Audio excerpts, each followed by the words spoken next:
This hangout on air is live. Fuck yeah. Live. Live. What's up? This is my name is Pierce and you are watching the Blackballed podcast. You're watching it for the first time. I'm also with one half of the Shotcast crew. The more So handsome half, obviously. the more handsome half. This is Mark from the Shotcast. Hey, what's up, Yeah. Mark? What's up, y'all? What's up? Assaulted. Assaulted. Hey, what's your favorite underwater submarine? Ooh, underwater submarine, a yellow one, maybe? Mine's a Saw Marine. A submarine, yo. Saw Marine, dude. That was yeah. No one's gonna watch now. That killed any chance we had of any live streaming. No, I mean, it didn't help. It didn't help. It wasn't the worst thing, but it didn't help. Mark, what you been up to, man? I just got back from a wedding in Indiana for my Oh, childhood best friend, and okay. I think I'd let you guys in on a little bit of how dope it was. Yeah. But I don't know, man. I can't put it into words how surreal the whole experience was and how much I was taking moments to just soak it all in. Because that's the Right. first friend of mine that's gotten married. So for me, that shit is, and that's my childhood best friend. That's I know he's known me since I was 3. I've known him since he was 2. That's crazy shit, dude. Yeah, it's weird. I had somebody kind of like that with my best friend from college got married, and it was unreal. It was real because I was actually the one that introduced them, Mm-hmm. and I cried like a bitch more than anybody else on that fucking wedding cried. Not the bride, the groom. Nah, fuck, they were cool about it. I was weeping. Dude, It was, somehow I managed to hold it together. but you felt like crying, didn't you? I didn't ever get a lump in my throat. I was more surprised that I wasn't crying. I think I was just so happy for him That's awesome. that I wasn't sad. I feel that. I was so happy for him that I wasn't sad. Yeah, I was. Well, I mean, dude, fuck, I was his best friend until high school, and then we went our separate ways a little bit, but we were never not really good friends. But Right. I had a million memories of him, and so I was the first groomsman to walk with the first bridesmaid up to the altar, right? Mm-hmm. And he's standing up there. And first of all, I'm walking down the aisle, or before you get to the aisle, you're walking down behind the pews, Mm-hmm. and then I have the girl in my arm. I'm like, man, it's kind of hit me now that this is really fucking happening. And then you Yeah. turn the corner to start walking down the aisle, and you just see all the people turning and looking at you. You're like, man, this is the fucking day. Right. He called me 2 years ago to tell me he got engaged. He called me the day it happened. That's fucking crazy, man. Yeah, it was. I never got to the. I wasn't at the engagement thing for my buddies, but the first time he'd ever met her, he thought she was hot as shit. And honestly, man, he was way under her league. Yeah. And I was like, dude, just fucking go for it. What's the worst that can happen? And now they're fucking married. On a side note, real quick, shout out to our first response out here on the live chat, Outcast with What up, Outcast? way too many T's. Um, what kind of Perry are you wearing? Okay, so very good question. I'm actually not wearing a Fred Perry. It's a Ben Sherman. It's the twin tip style from people like Fred Perry and a lot of the posh like British subculture. The hell's But a Perry? Perry's a Fred Perry. A Fred Perry's a polo. It's referencing the original classic designs of the polos that the early skinheads and such used to wear. And now a few groups like Proud Boys and even some classic skinheads that still rock today rock the Fred Perrys. It's the ones if you ever see the Proud Boys, they'll wear a black Fred Perry with the yellow twin tips and the yellow emblem. It's a laurel, but Mm-hmm. right here instead, it's got this the Ben Sherman logo. They're a little bit cheaper than Fred Perry's, and they're just as comfy, same size as any British polo. I wear XL, but it's still pretty cool. They're usually too big on anybody bigger than a US XL because I'm sorry, they're usually smaller because the Brits are a tiny folk. Yeah, dude, I remember I'm clipping the audio. I was talking to some guy on or I think it was on Xbox Live, and he was from Australia. And his definition of a fat girl was like 145 pounds. Oh Jesus! Like that. He thought that was like fat as fuck.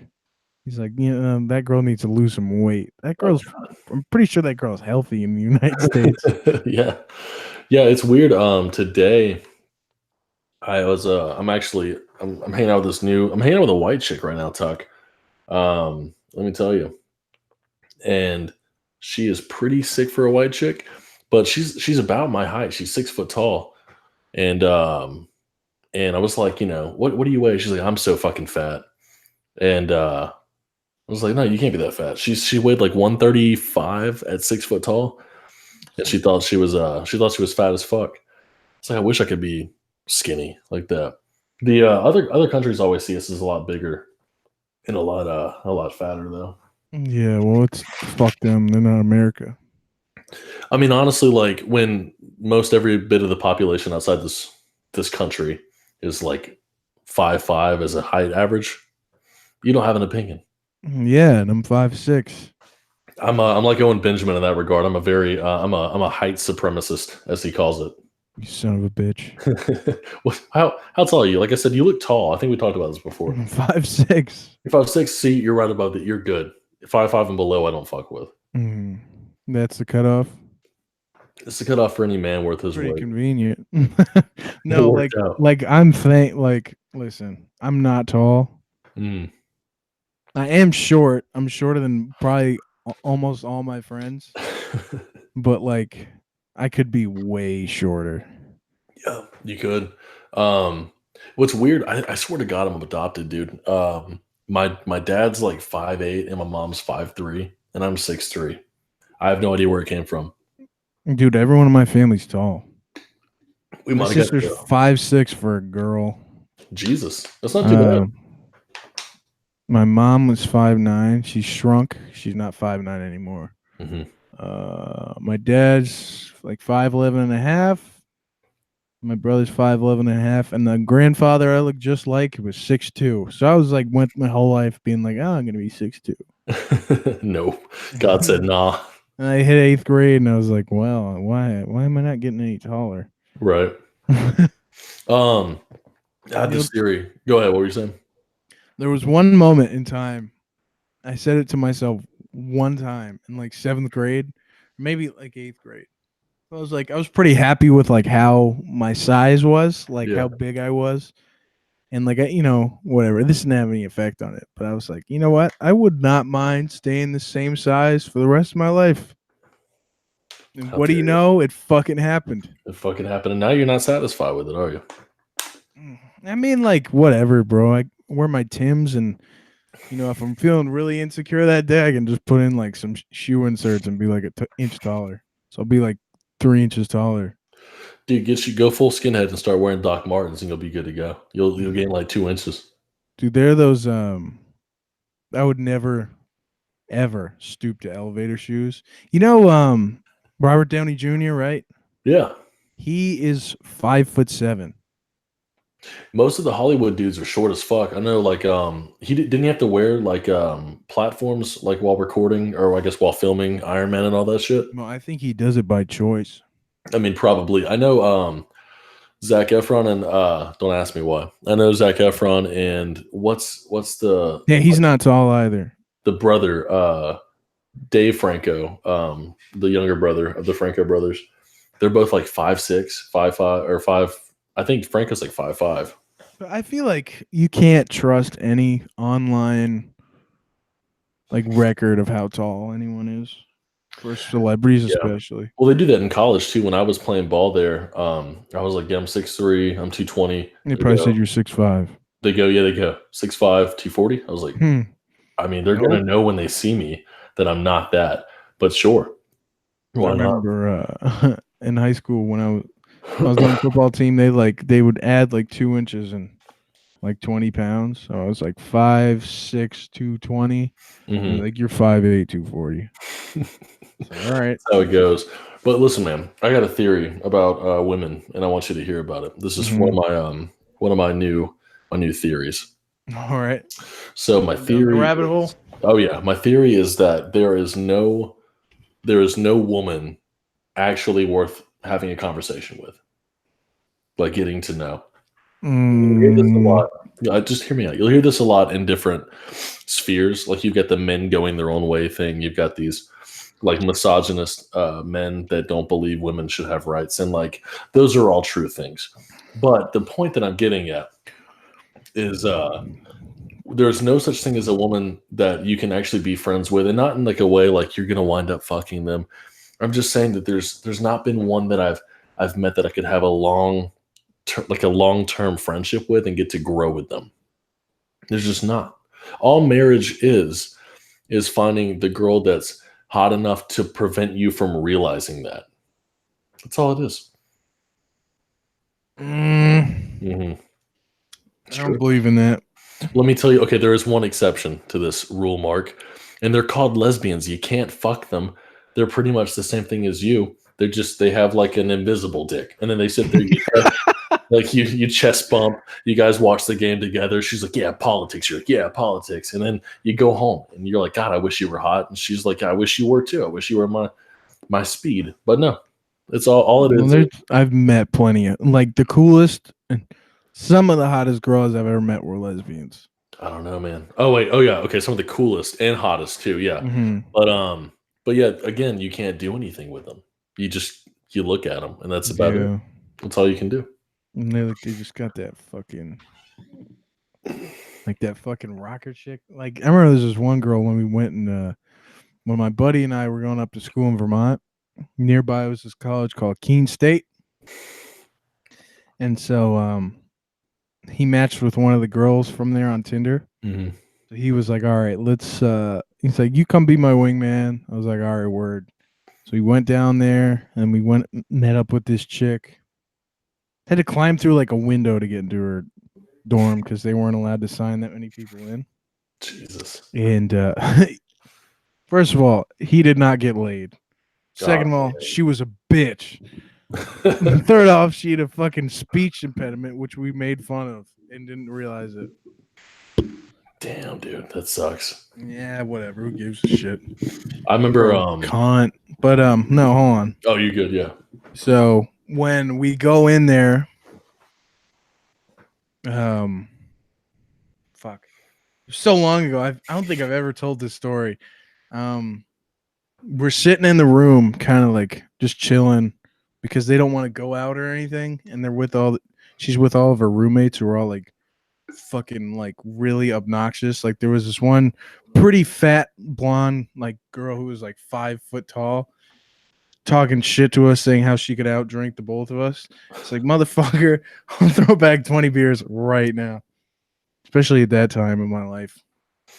But she had this sexy lesbian roommate who was not there yet. So we're just kind of chilling there, and but her girlfriend was there, and her girlfriend was this like not dark skin but like very tan, black hair, like fucking rocker earrings, fucking like choker on her neck. I was like, oh, and she was fucking we just chilled with her and talked with her because everything else fell through. The girl was a cunt. And then her girlfriend showed up. The girl that lived there. Damn. Blonde, blue eyes, fucking just a 10. Just a fucking 10. It was amazing. It was amazing. I was like, oh, this is so beautiful. I have the black-haired lesbian's number. Oh, there you go. I mean, hit her up. You could turn her out. Her name's Alicia. Shout out to Alicia. Alicia, you a bad bitch. There's nothing more depressing than finding a girl that's perfect, and then you realize she's lesbian. I mean, because what do you can't do anything like those that you can. I'm actually convinced that, did we talk about this, that there's no such thing as like a lesbian? No, what? That there's no way they would turn down a certain level of dick. Yeah, I'm saying like I think it might have been Tucker that was arguing this, or maybe I just had another conversation elsewhere. But essentially, like, to be a gay man is like to fully commit to being penetrated in the ass, and to be a lesbian, there's really nothing that is particular to being a lesbian. I mean, because anything that they do, a guy can do it. If they use a fucking Well, yeah, they strap use on. strap on. Yeah, we also have that. It's just we don't I have to just strap. never realized how that shit worked. Like, The they want to strap on. get fucked, but women are prettier than men, so I guess that's what it is. I mean, yeah, I would definitely fuck a woman over a man any day. I think. Well, hold on, hold the phone. Don't go there. Don't go to Truvada. Yeah, I hit her, seriously. I hit her up again. Did you really? Were you drunk? Yeah, I gotta stop drinking. Oh my god. No, that needs. I don't know if I want to wait for Tucker to be on the show, or if I want to hear that right fuck now. If you think about it, Tucker and I disagree on everything except for Proud Boys. That's the only thing we agree on. And even then, I'm not even in Proud Boys anymore because of how everything went down. What do you mean? It's like a state thing. There's no longer a Georgia chapter, if that makes any sense. That's weird.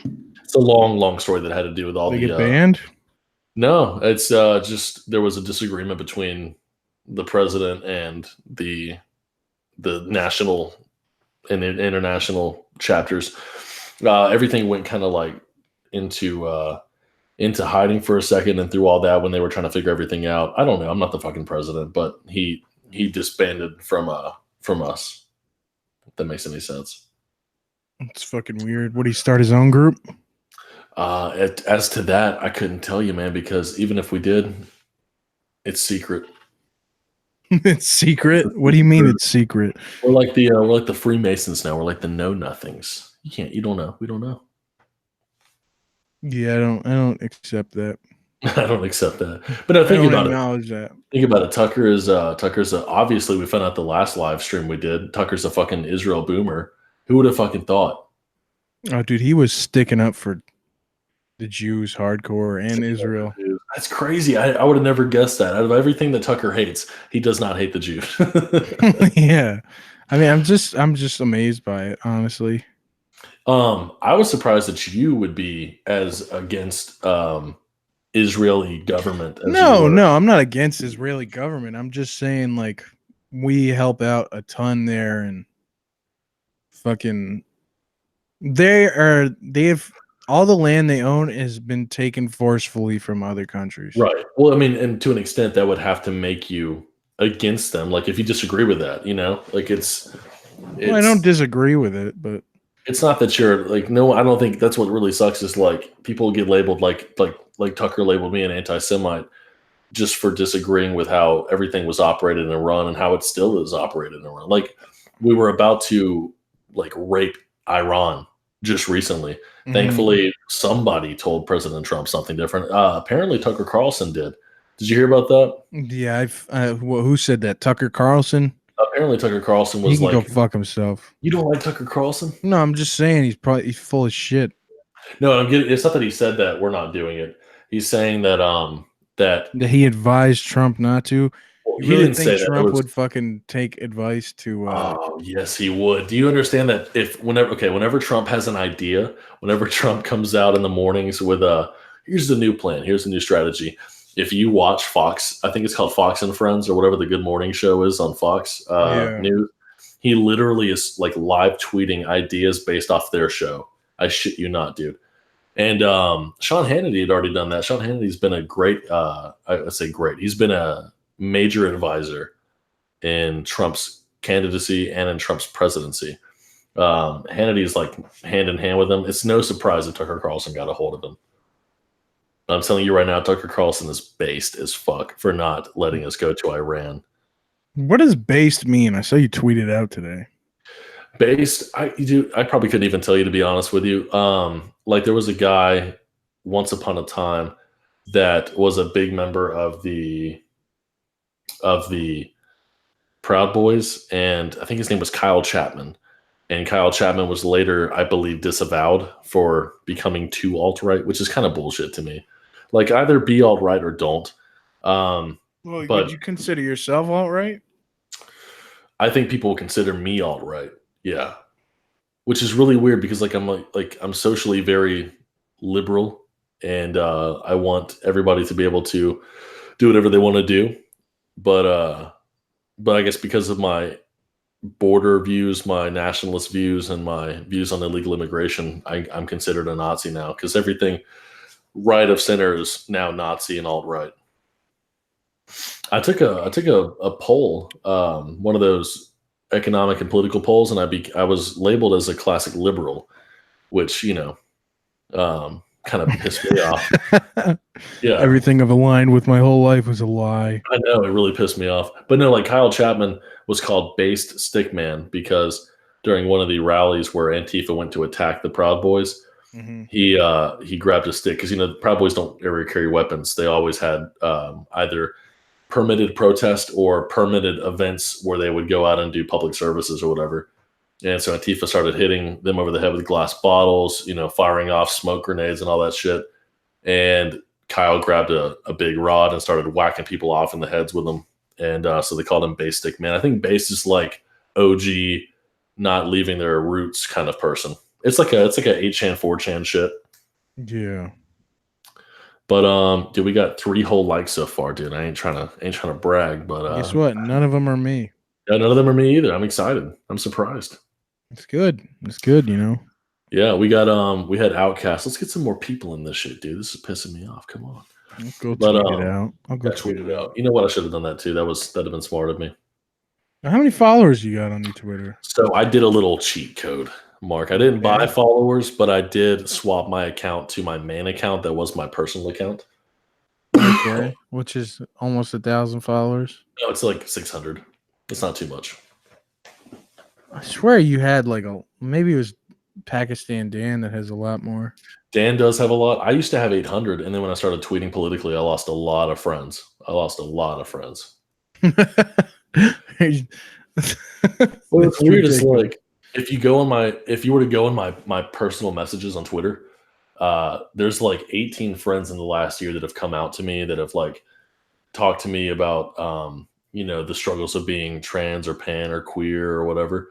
And on Twitter, one of the biggest things that I tweet about is like the issues I have with the community at large when it comes to pride events and how they seem to be sexualizing a lot of this.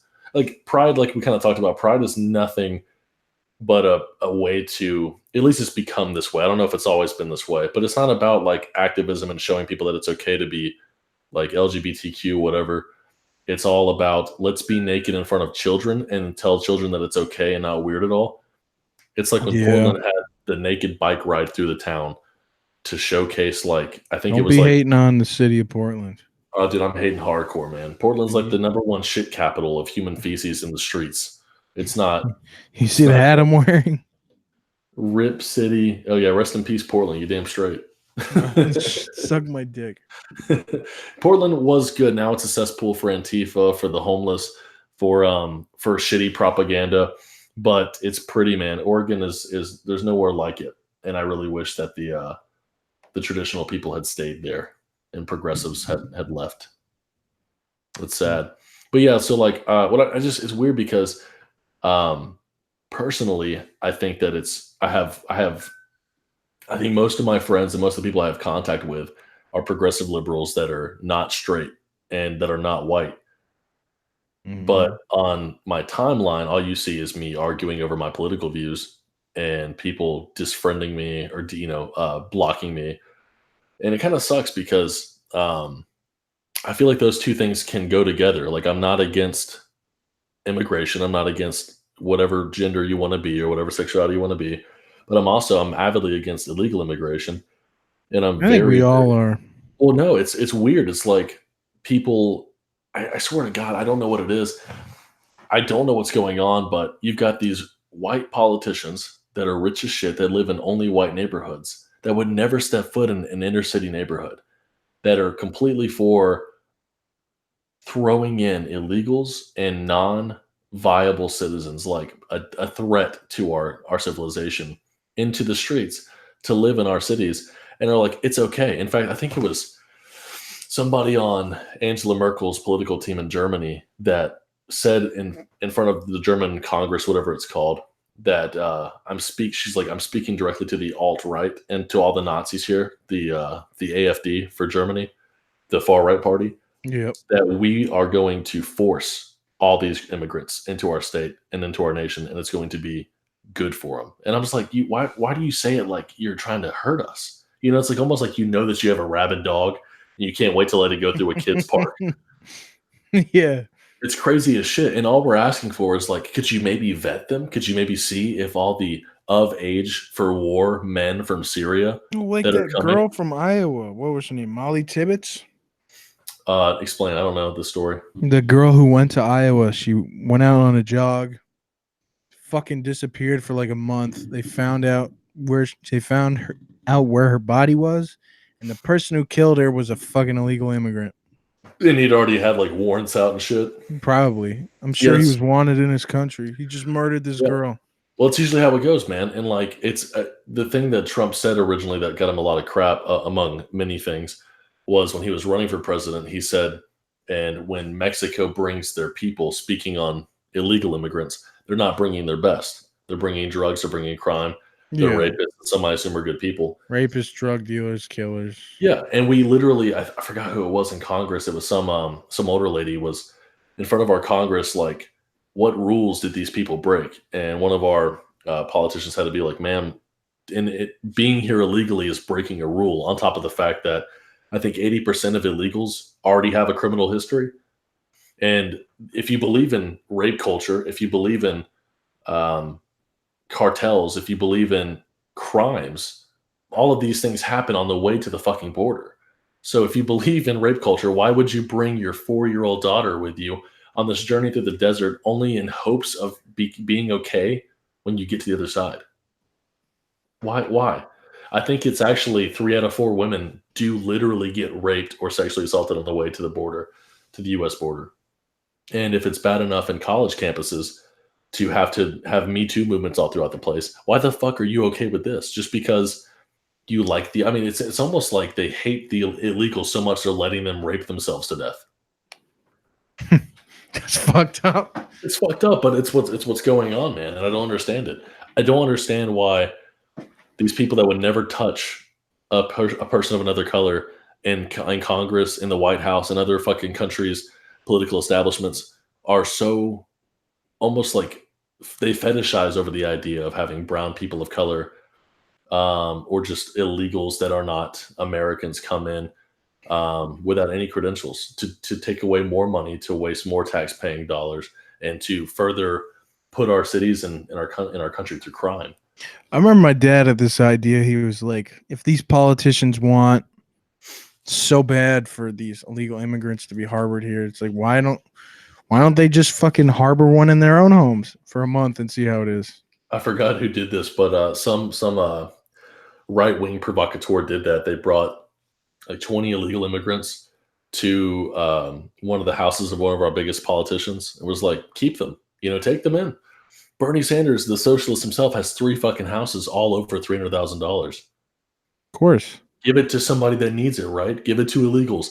The thing is, it's not offensive to say that. If you really look into what people mean, other than just hate mongers that read a link on Twitter or see a clickbait article on Facebook, what people that believe in a nationalist ideal hold to is the fact that we need to fix our country and our people first before we can fix anybody else. And if you come here legally, if you do the right paperwork, if you assimilate to the country, then not only will we help you, but you're part of the solution in helping our country. If you come here and you are somebody that's willing to work and willing to pay taxes and willing to do nonprofits and activism, then fuck yeah, we want you.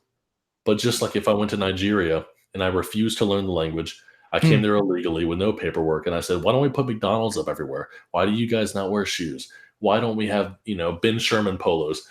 I'm not assimilating, and I'm not going to be welcomed because that's not how countries work. That's not how people work. Yeah, melt or get the fuck out, as Emery King said. Right? Exactly. And You know who Emery King is? who's that? Emery King or Emery King? I have not heard of him or her. You said him? Yeah, him. Mm. It's a funny dude. Is he a comedian? Nope. He's he's just kind of like a white right wing personality. Okay. He's just he has this like really great rant about white privilege. It encompasses everything I want to say about white privilege, because he's like, if I start shit with a cop, I hope he fucking kicks my ass in the street, body slams me. He's like, you don't think I can get a cop to body slam me in 3 seconds because I'm white? You're fucking crazy. I mean, honestly, I posted that mean rant on Twitter today. I think you saw that. Are you in charge of y'all's Twitter? Yeah. Wait, you think Tucker does anything for my channel? I don't think Tucker does anything technologically sound. No. But yeah, like my whole thing is you never hear a white ally actually doing or living up to anything that they yell at other white people for not doing. You never see them like turning down a job and giving it to their person of color friend because, well, they really, if you were to take away all the systematic oppression that they had and all the systematic elevation of my privilege that I had, and they would have got the job. You never hear that shit. Like you never hear them like give their money to their buddy Antoine. Going back to fucking Antoine. You never hear about giving their money to Antoine because he needs it more. Because if you were to calculate how much he would have earned in the last 60 years familially, before Jim Crow, before the slavery and all that stuff, like you don't see people doing that. It's just like environmentally friendly options. We don't want to be taxed. You shouldn't have to tax somebody for existing. Just fucking do what you think is best. Recycle. And if someone else doesn't do that, fuck them. But you shouldn't force them into this for a guilt trip, Yep. I mean, it's just, dude, it's all just for attention, man. Because very rarely do these people have good motives. They're most of the time they're hypocrites, and they very rarely want good stuff. Actually, really, they want to say things like I want to end racism. I want to stop rape. I'm against rape, and I don't like killing. You couldn't first of all, everyone's against all that. Yeah, who the fuck has ever been like, I'm very pro rape. I really like rape. It's like people who think that like white males are just entirely at fault for rape. It's like, first of all, more men get raped a year than women. Yeah, if you including prison. Yep. Oh my god, dude. So are we having people go to prisons being like, stop this crime, Exactly. No one people protesting about fucking human rights in prisons for rape victims. They don't have any. How can you prove that though, Mark? I can tell you right now, we have jokes about not dropping soap so we don't get fucked in the ass. Yeah. Ever since I was a kid, I remember the minute I dropped a bar of soap, like when I was doing like swim team or baseball, anything that required a group shower, everyone's like, don't drop the soap, you're gonna get fucked. No one was a rapist in there. It was just a running joke where we knew, hey, don't do that. And the thing is, it's only funny because it's happening to a dude. Exactly. And a woman can't bend down in a female prison and get raped. Well, I guess now they can because of the whole gender identity bullshit. Yeah, because they can just send whoever they want. They can just send some 6'7" woman to prison now, and they can just run shit in there. I see you dropped your dial. Yeah, that's okay. It's okay, Lindsay. I'm fine. Lindsay, it's okay, Gemini. Gemini. Jesus Christ. Do you remember, so obviously you've seen the video of the woman at GameStop that got really flustered. Tucker and I did a whole episode about it. Jesus. So I forgot what they're calling them now. I think it was Transgeminem. Transgeminem. Wow. But she has quite a lot of rap songs now. She did a rap song about the whole incident that happened regarding GameStop. And it was something along the lines of one of the lines was like, call me a dude once, like shame on you, call me a dude twice, and I'm gonna get the gang on you. And then like the third time it was like, I'm gonna shoot the whole place up. And I was like, that's gotta be the scariest visual image of fucking Jamie Lee Curtis and Rob Zombie having a bastard transgender love child shooting up a GameStop with an AR-15 in a sundress. I'd be terrified. I don't know if I could live. The reason those people are so fucking unhappy after they get transformed. Transformed. After they undergo their transformation. God. Transformers in 20 years. They turn from a scooter to a car. Right, exactly. I think it's going to be an entirely different movie, Transformers, in 20 years. Yeah, Transformers. Oh my god, dude! It's literally just going to be. There's going to be a documentary about like the trans people that stuck it out, the ones that broke down barriers for all of us trans people at the beginning, who deserve all the credit, and it'll be the documentary will be called Transformers.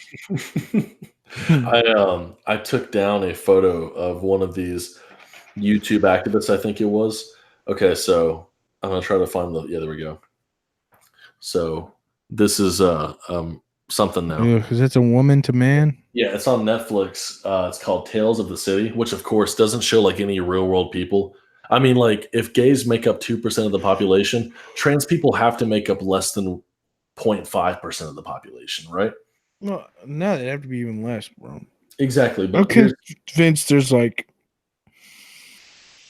Okay, so here's 100,000 trans people in the US. This is apparently, from what I understand, it's kind of like one of those People of New York things, but instead of it being like a photo showing somebody from New York, it's a movie series or like a TV series on Netflix. This is Meet Minneapolis's Jack the Piercer, business owner, tattoo artist, queer, trans, non-binary. Okay, was he a fucking stop sign too? I'm not an expert on this queer theory or this non-binary shit, but how can you be queer? Which from what I understand, in the LGBT, it doesn't mean happy or whatever weird. It means queer means you're not sure of your sexual identity. So okay, I can reason with that. I can also reason with you being trans. I can even just let you think that you're non-binary, whatever. But how can you be queer, which means you don't know what gender you subscribe to? Trans, which means you are a gender that you subscribe to. I would assume that it mean you became a man. And then non-binary, which means you don't have a specific gender identity. It's like, I mean, that in and of itself is a psychological disorder. If I told you, Mark, I am a man, I'm not sure if I'm a man, and I'm not a man, you'd be like, well, then what the fuck are you? Well, you'd say you're gender fluid. I mean, if anything, that's the easiest route, right? That's kind of like a cheat code. Coming out to me means serving myself and my need for respect and autonomy. And I don't know, to be fucking loud. I guess I just need to let people know who I am. You're right. It's all about being heard. People, the thing with social media, John Bellion once said this, and he's my dreamboat, right? John Bellion's my pop superstar. But he said life became dangerous the day we all became famous. And it's true. Like the minute that Twitter and Facebook and Instagram came out, it made people believe that their opinion of themselves mattered. Yeah, and it doesn't. I've said this my whole life. It doesn't matter. Like when I have a podcast, I have a podcast mainly so I can talk and not drive people crazy because you don't have to listen to me on this. Yeah. I'm just talking. It helps me feel better. But in the grand scheme of things, not even Joe Rogan is going to matter to people 100 years down the road. He doesn't matter to most people. Exactly. Even though millions watch him every episode, billions don't. If 3 million people watch an episode of his, 3 million separate people on separate YouTube accounts, that is less than 1% is 3.3 million. So that's less than 1% of the US population. And that's okay. So like I can go to my job, I can go to the store, I can see my girl, and I don't have to be like, do people notice me? I mean, like I don't have to dye my hair pink. I don't have to chop my dick off. I don't care if people notice me. This make a good Instagram picture. Right, exactly. I don't spend, and that's what really bothers me too. It's not just don't like subscribe to that bullshit. Yeah, it's not just like it's the LGBT or any like radicalized group. It's not just Proud Boys or Antifa or anybody for that matter. It's everybody. Everybody seems to be so inundated with the idea that people need to see them and like them. That's the thing. It's like it's all about likes and love, and it's weird. Like you have to like something on Facebook or love it or just get a reaction out of it, or you have to love something on Twitter, like something on Instagram. I don't want that. I don't want you to love me or like me. I want real love and real friendship. Oh, yo, can you do me a favor? Mhm. You just mod me in your chat. Mod you. Yeah. I'm dumb. What does that mean? So go into your chat, right? Yeah, manage moderators. Yeah, do that. Paste new moderators channel URL. Let me pull up my channel. Yeah, send me that link, bro. Let's see if I can get some more people on this shit. I'm gonna send it through the Right Wing Fun Squad on Twitter. He know where to go. There's that link, boy. Where did you send it to me at? I posted in the chat.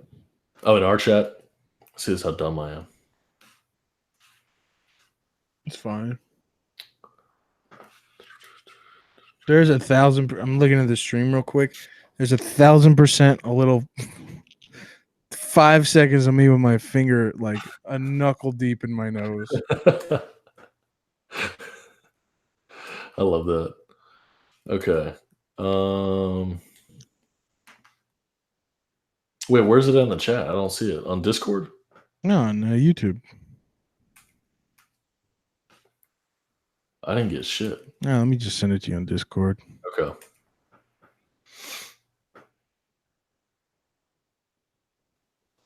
By the way, in the Discord, who is Darth Skeletor? I know who it is, but I can't tell you right now. It's no one dangerous. I just can't have them be doxxed like that. Oh, right on.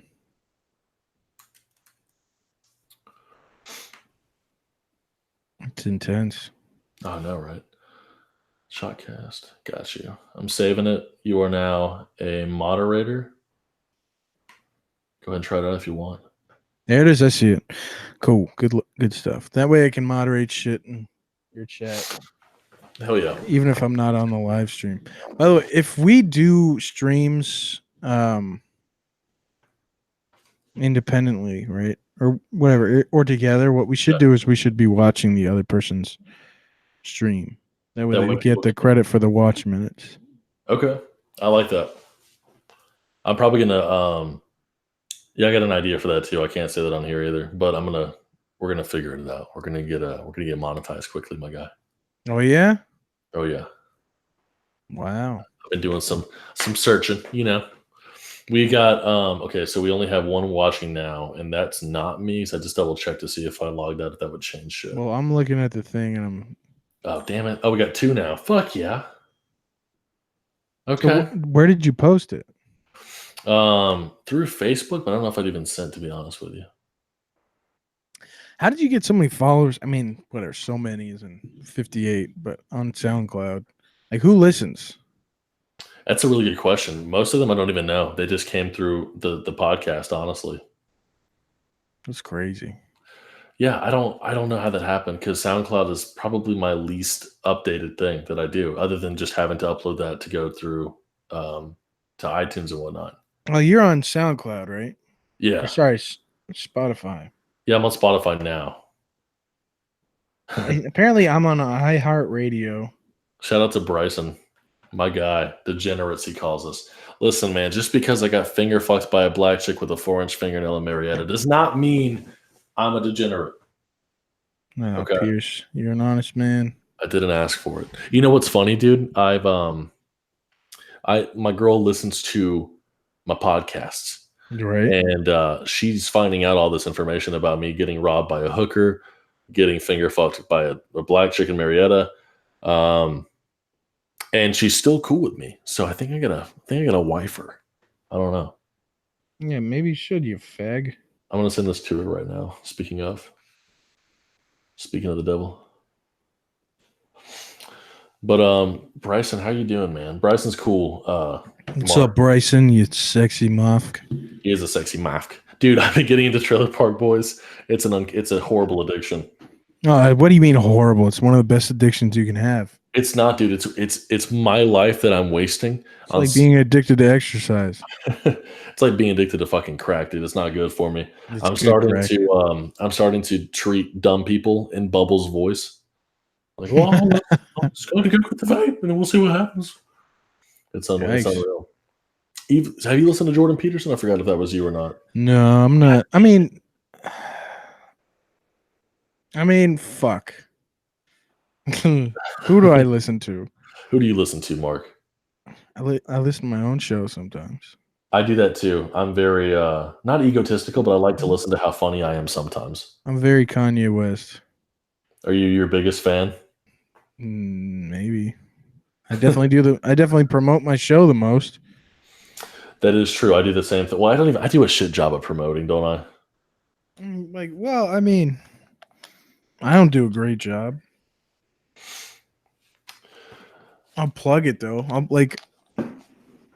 Fuck, I got 40 subscribers to plug it in. Almost all my subs are from another channel. Really? Fucking being on live streams. And Tucker's getting some puss. yeah, my dick Can I is. say that? Is that okay? Is that okay, Tuck? My dick is. Rest in peace to Tucker. He was the other half of the Shotcast. Yeah, he's a piece of shit. Yeah, honestly, man, fuck that Israeli boomer, dude. I want to turn my hat around. Show the people what it's about. Don't let me do shots or coke, okay? Just don't. Don't let me do shots or coke. What? It's my new mantra, dude. Is that a customized hat? It's not a customized hat. Let me go ahead and give a shout out to the sponsor that's not our sponsor, but I'm gonna act like it is anyways. If you want this hat, then go to proudofyourstore.com and go onto the hat section. Pick you up a MAGA hat. People are like, oh, he's a racist. Oh, wait. Oh, he just likes cocaine. I'm cool with that. Because everyone likes cocaine, Mark. Did you know that?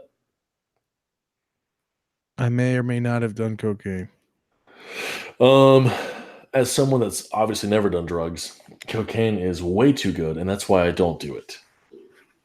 Because cocaine, so what's weird is like weed is in different strands or strains. In different strains, it's either like an upper or a downer. In different strains, I think it may be in general, but at least in different strains, weed can raise your heart rate. And whenever I've smoked weed, not that I have, but whenever I did, it made me feel like I was going to have a heart attack, and I would panic and all this shit. And I believe it. It had to be a mental thing because hypothetically, I've done coke several times, and I just kept doing coke. I loved it. It was great. I never felt like I was going to die, and that's the issue, Mark, is that you don't feel like you're going to die until you die. Yeah. Okay. Well, I mean, I used to do a lot of Ritalin. Dude, Ritalin, oh God, I've only done it once. I did not like it, even taking it as a supplement to help me not go to sleep. No, I was just doing it to study for Greek. I'm prescribed it. Oh, okay. So honestly, well, listen, I don't do it anymore, but I used to abuse shit out of it. Like a few years ago.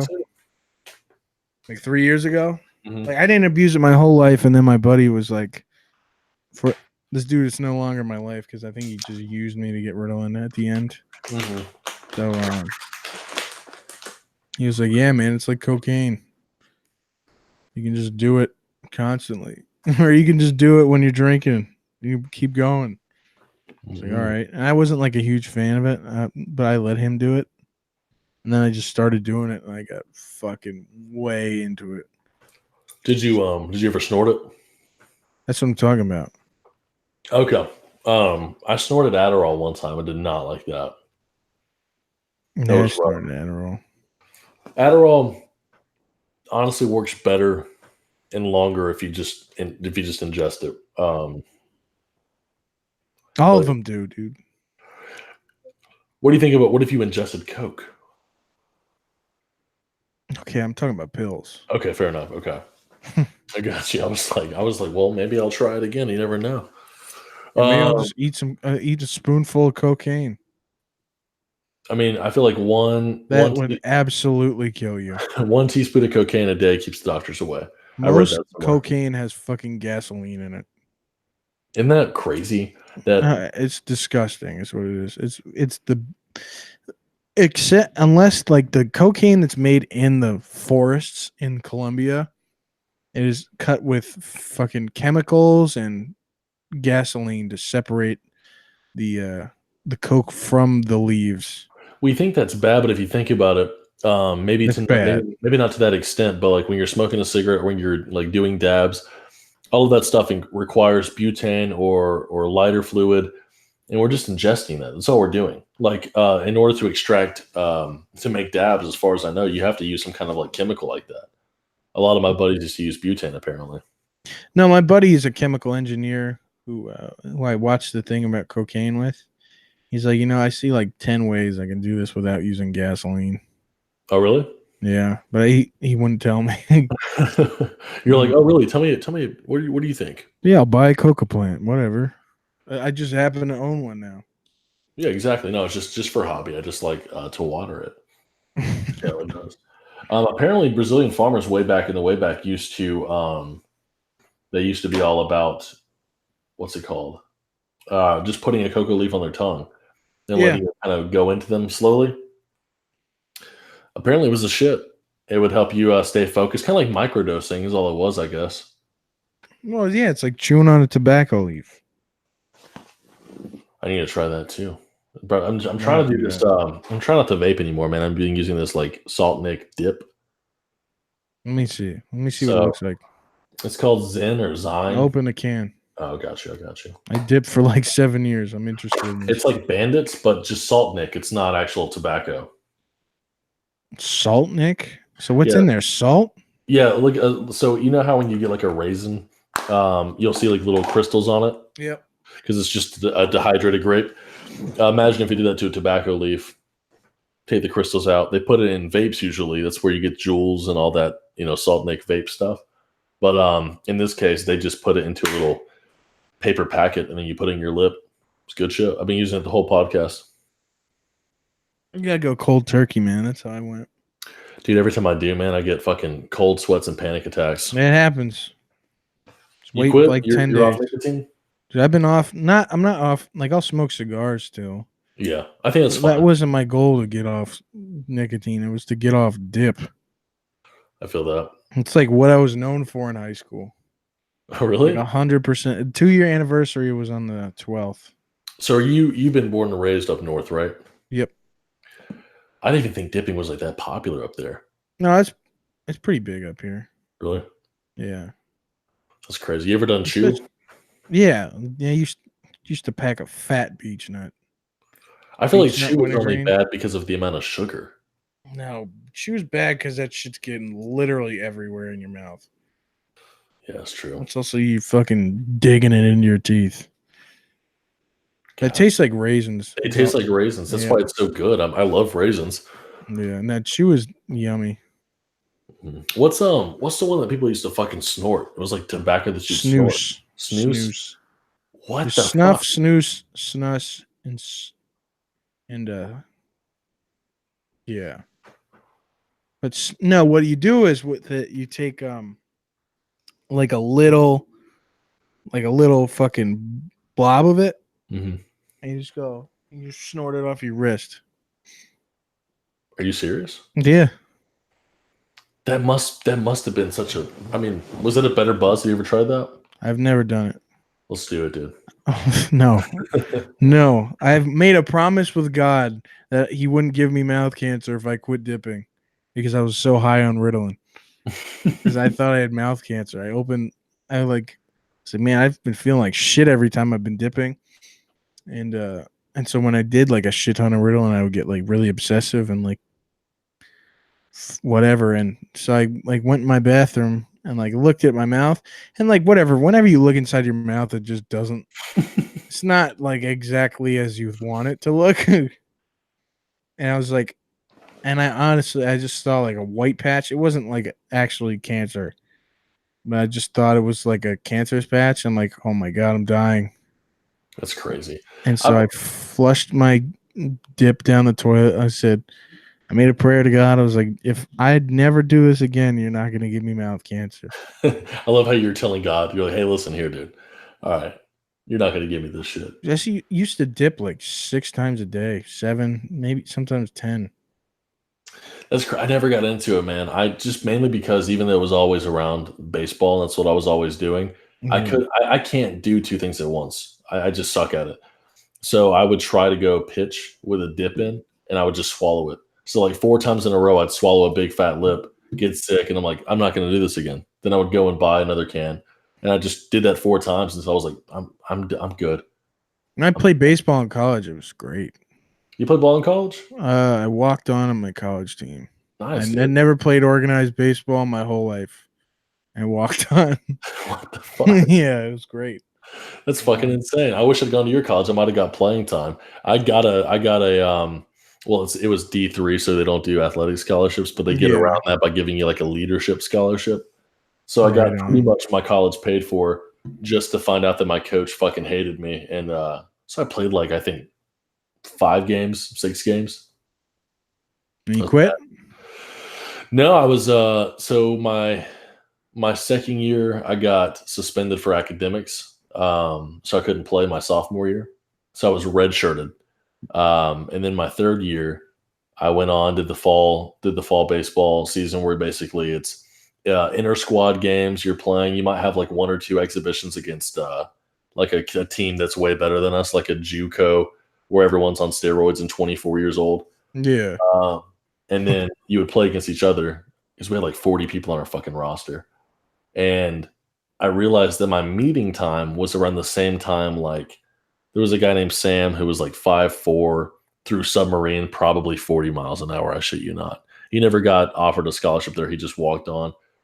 And then 2 other like walk-ons that were trying, and then me all had a meeting with coach. And I was like, I'm getting canned. What the fuck? Because I looked at my stat sheet, my third year stat sheet, I had pitched better statistically with A3Ps, with strikeouts, with the amount of walks or lack thereof, and hit by pitches than anybody on the team except for maybe Taylor, or maybe a guy named what's his name, Reitz. Hmm. Um, and so I went to the meeting. And by the way, the the last practice we had, I struck out 2 in a row, and then I threw corner pieces just perfect, like 8 or 9 times. And coach he was the umpire, and he was our pitching coach as well, or one of the pitching coaches. And he kept on saying, "You're just a little outside. You're just a little outside." And I was like, "Coach, any more inside, and I'm gonna throw it down the middle." And then he just kind of smirked at me, and I was like, I think he's up to some bullshit." And when I got through, the head pitching coach, Coach Whitted, came up to me and he goes, "Hey," and he was steaming mad. I've never seen him mad before. He's a really chillax guy. Him and his son, it was a Christian college. They didn't do drugs, but him and his son Yeah. looked like they were constantly high. They were always like, "Hey, you did good. It was a really good time."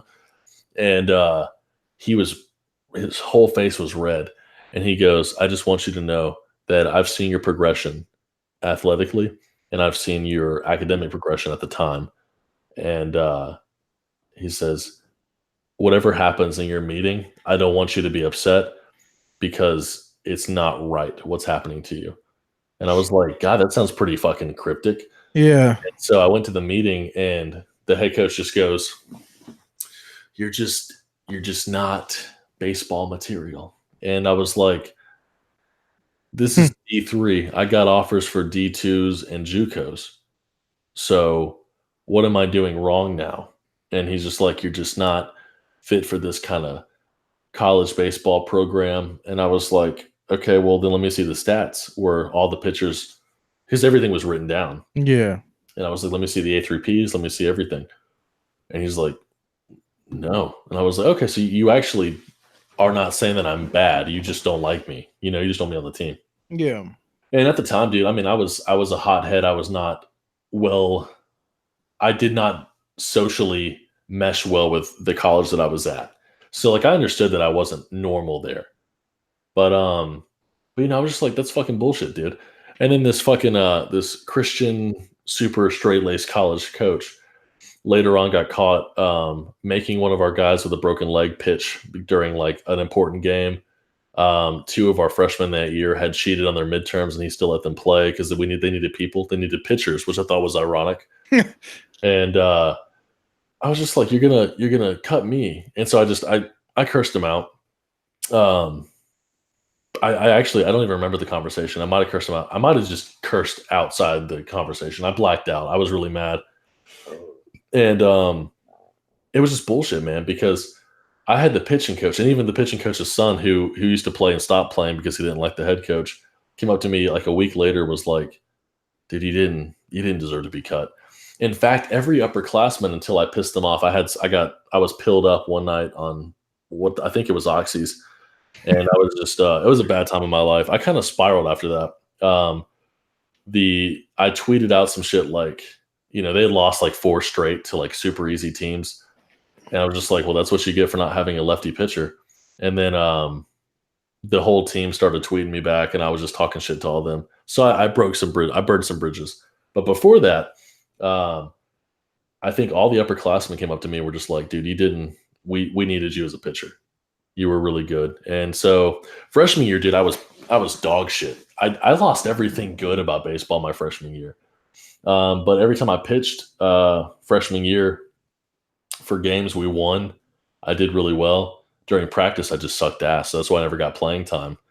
And then the third year, it was just because I guess coach didn't like me, man. But you never know. I might go back out there. I'm still training, still practicing. So we'll see what happens. Did you graduate? No, dude, I haven't graduated. I'm not even close. How many credits you got? Oh, well, when I transferred, I lost all my credits because it was a Christian college. So like Old Testament introduction doesn't count for fucking anything. It's just, Yep. That's just how it goes. But I think now if I were to have done well this last semester, I would be a junior. I'm not sure though. I'm probably not going to go back to college. If I were to go back, it'd be for baseball. That's about it. I'm starting to believe more and more people that are like, hey, fuck college. Unless you're like doing something like med school or dentistry. I don't know. Like what's your major, for instance? Forensics. Yeah, so something like that. Obviously, you need to know what the fuck you're doing, and obviously, that's important and beneficial to society. I was prepping to be a biblical studies major at my old college. So bullshit. And I was prepping to be a psychology philosophy student at this college. I wanted to be the next Jordan Peterson. I wanted to be the next Stephen, what's his name, Pinker. I wanted to be the next Gad Sad. But in reality, dude, the way the environment's moving politically, I couldn't be a right-leaning professor in a liberal arts program. I couldn't. I would just get fired. That's how it would go. So I think that for the most part, most everybody thinking about college shouldn't go. Now, for someone like you, for someone like my my buddies who have gotten great jobs doing business or accounting, I think that's beneficial. But there's also something to be said for the need for blue collar working class, and also for something like sales agencies, for something like commission based sales, something like owning a business. You don't necessarily need college, and all it is to me for the most part is the government getting money. Yeah. What really sucks, man, because I've already blown, with college loans. So I just got to work on getting a job where I can pay that off. But how much do you owe? Not too much. I owe, I think, 12 grand. That's fine. You can pay that off in a year. That's the plan. I just need a better job. I'm trying to get out of the vape shop as quick as I can because I'd like to be able to, once I find a girl worth marrying and get engaged, I'd like to be able to know that I can settle well financially. And dude, like, I need something even more than just a higher paid hourly job. I need something where I can know that if she gets pregnant, I can provide for him, Mm-hmm. So we'll see what happens, man. But if you don't mind, and we don't have to, do you remember how I think it was the first episode we ever collabed with? I had asked if you guys believed in God, and we kind of talked about that a little bit. Yeah. So I don't know if you care about this at all, but I think I'm back on the God train. Yeah, I think I'm back on the after that week. Isn't that Because crazy? they're all super religious, and I was just like, no, I'm not Catholic, but Mm. they're all Catholic. But Oh like shit. I just got back on that fucking God train. What do you think did it for you? Just being around those kind of people and being kind of like edified. It was more like you're immersed in something, therefore you're like, because I've been away from the church for so long. Like the last time I went to a church before that wedding was I had just gotten uh expelled from my college, and Yeah. I just found out about it, and I was at my house, and like I was like, and my dog was dying, and I was trying to quit dipping, and I was like, I need like if fucking something doesn't happen here, I'm gonna neck myself. Hmm. It was this was like 2017. Everything was so bad, like so bad. I was an alcoholic and everything, and I was just like, I just need to. Something was just like, just go to church, man. So it was like a Wednesday afternoon, a Wednesday at like 4 o'clock. I just drove over to the church I used to go to and just fucking sat in the pew and just prayed. It's like, I need to figure this out. Hmm. But like, I just, it has, it's not like a default belief that it has to be real, but it's like, because I've struggled for a long time being like, should I just accept the fact that I'm just gonna die someday and it's just gonna be gone. Everything will just be gone. I won't have to worry about it because I won't be a thinking, processing brain anymore. Or, or was I just like no? Because then if I give this up, then I'm cheating myself out of any chance at an afterlife. Wasn't that? It's kind of like Pascal's wager. Have you heard of that before? Hmm.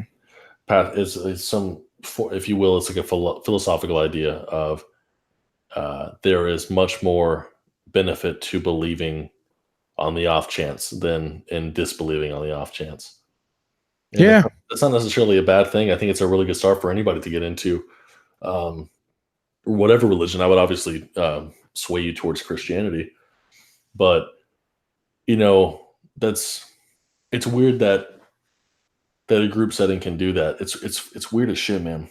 So I think that I really lost everything spiritually when everything at the old college went bad too. And realizing that, see, I signed on with my college because I thought that a Christian college would be less political. I figured that it would be less judgmental. I thought that, hey, a broken person needs to be helped, Yeah. and that's what they would do over anybody. It turns out that's not the case, man. And a lot of people who claim to be the church are just simply not acting like it.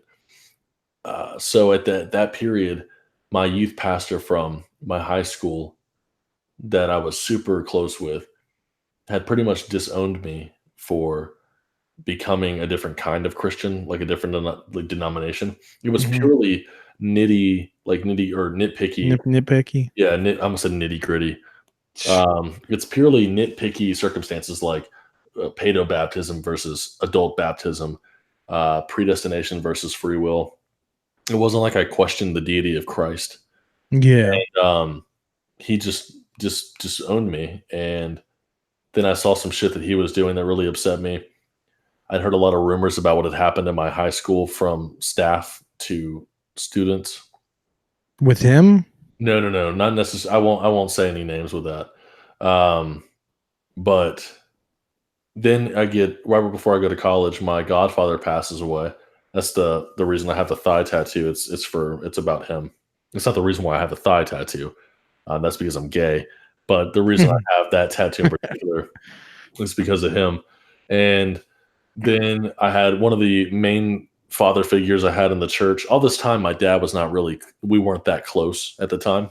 Mhm. We are super close now, more than I ever could have wished to have been, and I'm eternally grateful. But my dad wasn't really religious. He was raised Catholic in Germany.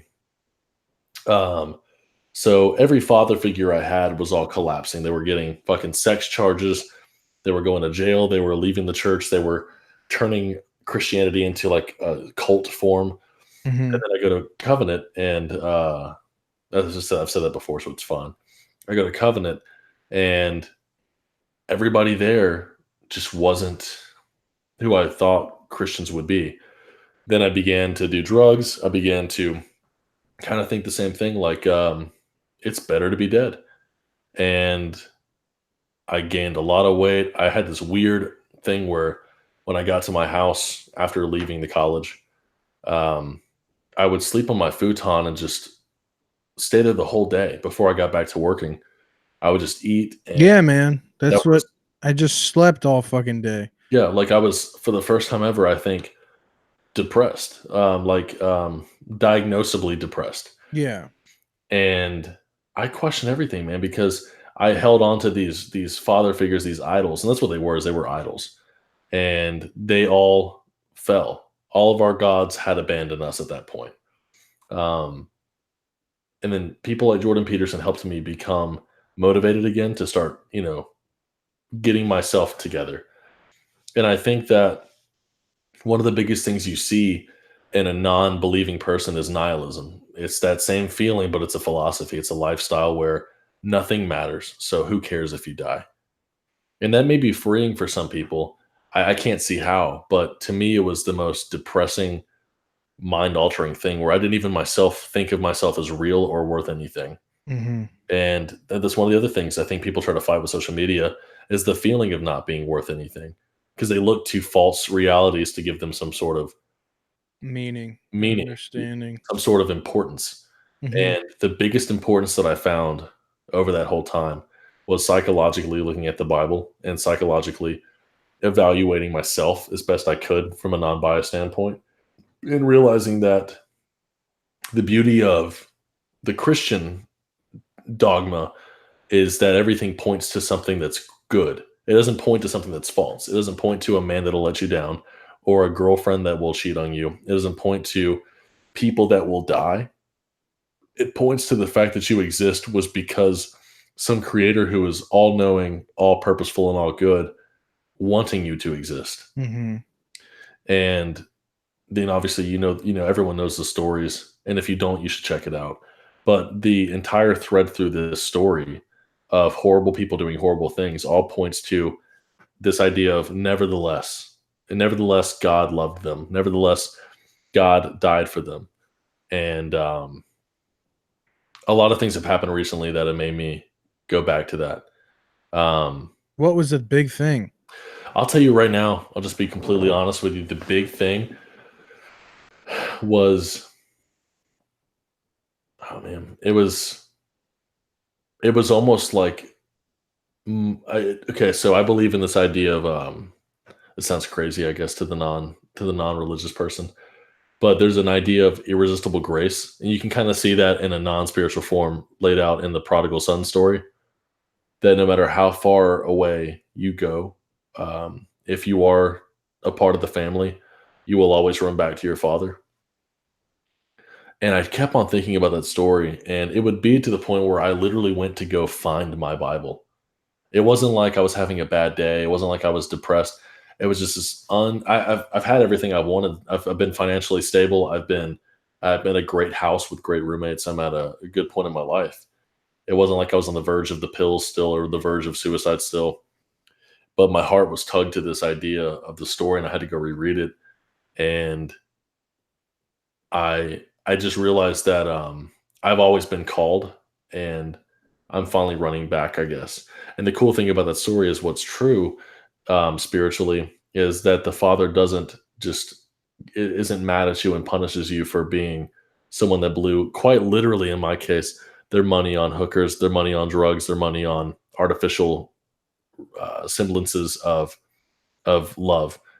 But he runs to you and hugs you and clothes you in what's true and what's honest, which is his grace and his love.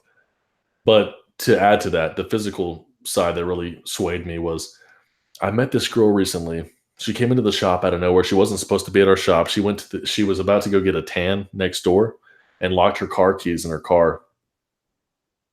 And we just started talking, and this is the white girl I was telling you about. Yeah. And it was cool. Like, long story short, she was going to offer me a job at her place. I got her number through that. We started texting, and then she everything that I could have thought that was good was there. She was over the idea of I guess I just found somebody else that was like striving to be good and striving to be Yeah, on the Christ. path to righteousness. Yeah. And so instead of her bragging to me about the drugs she does, and instead of her talking about how she goes out and gets fucked up every night, which is the usual thing in college towns, instead of treating herself as like this, as Gavin calls it, colostomy bag for cum, Mm-hmm. she thought of herself as somebody worth loving because of God, and then she acted like it. She acted that out. She doesn't like to be seen as some sex idol. She finds the good in everybody, and then she's like, "You should come to church with me." And the church that she goes to was the only church I've been able to find out here that fits around my schedule for work. Yeah. And I was about to go there anyways. So I was like, well, shit, dude. I mean, if there's ever a sign, that's it. Yeah, bro. And it was just cool because it wasn't like a girl. I didn't just fall in love with a girl and she happened to lead me to Christ. Mm-hmm. It was just this girl that I met that wasn't supposed to be in my shop ever. And if I had done what I promised myself, which was to leave the vape shop by the time the summer started, I'd have never fucking met her. And she was at the one church that I was thinking about going to that was open before I have work. And then going there, man, it felt like home again. And I tell you what, I'm Reformed Presbyterian Calvinist, a theology major that knows Koine Greek and has studied Hebrew. I know all the ways to hate a church because they're not theologically sound, because they're hipster, because of all this shit. Mm-hmm. But for the first time in my life, I was able to let that all go and not be judgmental. And I listened to a sermon and worshiped, I think, for the first time since I studied all those things. Which sounds kind of weird, but the more you study something academically, the less you can understand it relationship wise or familially. Mm-hmm. You know, like if I just philosophize Yeah, less emotional you are about it. yeah, and it's not even like emotions are a good Because you've been forced to look at it analytically. yeah, and I don't mean that in the sense that academically is bad, but imagine though if you were like a philosophy or psychology major and everything your girlfriend or wife told you, you philosophize and you're like, well, you look to the left, and so I can't tell if you're being honest. No, just like be a fucking human. Yeah. Just look at it from this perspective right now. Leave it at the door. Leave it at the door, exactly. And so um I felt, so to speak, at home, not in that church, but in church. I felt good, and my heart has never before sought out to be good. I've always sought out to hide my sins, to be good on the outside so I can get to heaven, but to secretly be having sex, to secretly be addicted to porn, to secretly be doing drugs and partying. And I don't want to do those things anymore. You know, it's weird. I get that 1,000%, man. As I'm always looking at things like I'm striving to fix within myself. Like Yeah. I'm trying to stop watching porn. I'm trying, like, to be healthy so I can be like, I can be fucking helpful to someone else Hmm. because I want to be married now. Like I realized I was ready for a relationship this fucking weekend. Right. That's exactly what my buddy's marriage did to me. I was like, fuck, I don't want to just have sex. Yeah. More than that, I was just like, man, I don't want to live a life where this doesn't happen to me. Right, exactly. And Not just for this moment, but just to experience what he's experiencing. you know what's cool about something like watching somebody like your buddy or like my buddy, um, is you just kind of wonder like how the fuck did you find somebody so good for you and you're so good for them that you both were like, let's do this forever. Yeah. And that really Yeah. that made me question, you know, you probably always everyone's got like a grandma or like a mom that's like, well, you don't find a good girl in like a bar, and you always kind of scoff at that, but to an extent, that's kind of right. Um, Yeah. I don't you don't just find good people anywhere. Um, you actually don't find them ever. They're very hard to find. But when they do, when I finally find that person, whoever it is, whether I found them already or whether I find them later, it's my responsibility to be the right man for them and to be good for them. You believe in fate? Yeah, I mean, I believe in predestination, so I have to believe in fate. Because I believe in fate in the manner that, because you can say that whatever, if I could go back, I'd choose the other thing. But like, if you look at your life and the series of decisions you made, and if you went back every time only having the information you had at that time, you'd Mhm. always make the same choice. Yeah, I mean that's there's no turning that around. Yeah. So And fate is a thing. the idea there was a cool quote that talks about that of some poet, but to paraphrase is like I can linger in the past or I can peer into the future. But essentially, what it goes to say is all that does is distract me from The present. the present. And it doesn't have to be that poetic, but you can think of it in the sense of everything does happen for a reason. And I don't think that I would have respected marriage. I don't think would have respected sex or a good girl without having to have been such a fuckhead, and also without having to have met so many fuckheads in my life. Have you ever like looked back like on a long series of events and like traced it back to where it started? Oh yeah, oh yeah. I Every have a time I get into a very breakup, I'm like, where did this go wrong? no, I have basically a line for why I flunked out of college. And it started from like about 4 years before or 3 years before I flunked out of college. So at the time I got I got into that. Oh, let me start from the beginning. Real quick, did you change Portland hats just to piss me off more? No, I just happened to. I thought the blue looked better. I Also, it's bigger, so it covers my big, dumb, ugly face. Um, what was I getting? So I guess it all begins with this 2015.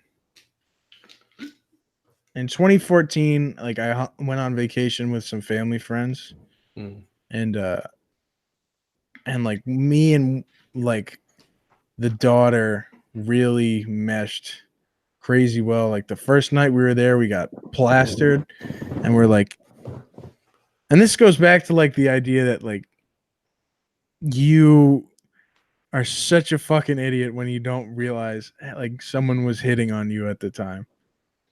And so like I remember at one point we're just like in this pool, we're in like St. Thomas, like the Virgin Islands, like fucking beautiful. It's middle of the night, no one's out of the pool. It's just her and I in the pool, and she's sitting on my lap.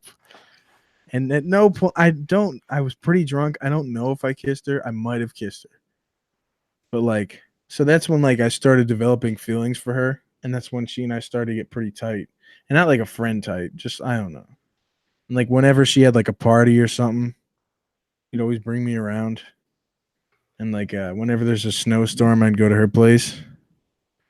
Um so one time there was in 2014 there was a giant snowstorm. This is like fall of 2014 or winter of 2014.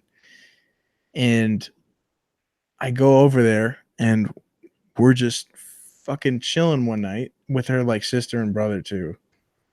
Um and she and I used to talk about marriage all the time.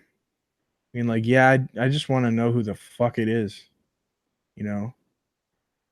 And she's like, yeah, I just, I really just, I don't know, dude. We used to like just sit on like balconies and shit and talk about this stuff like super deep. but I was too much of a pussy probably to pull the trigger. And so she said something to the effect it was exactly what she said was and I was really good friends with her sister, so that is a big deal with that. And I still am. She said to the effect of, I think you and I were married in a past life. I was like, all right, I think it's a green light, if anything. Right. So then so I'm like, all right. So I asked her sister, she wasn't there at the time when she told me that. So I was like, all right. I was texting with her because I used to text her sister every day. She, really cool, but she's like 7 years old or like 9 years older than me. So that wasn't going to happen. So I just sent her a text. I'm like, what would you think if someone said to you, I think we were married in a past life? And she's like, I think that person probably pretty into you.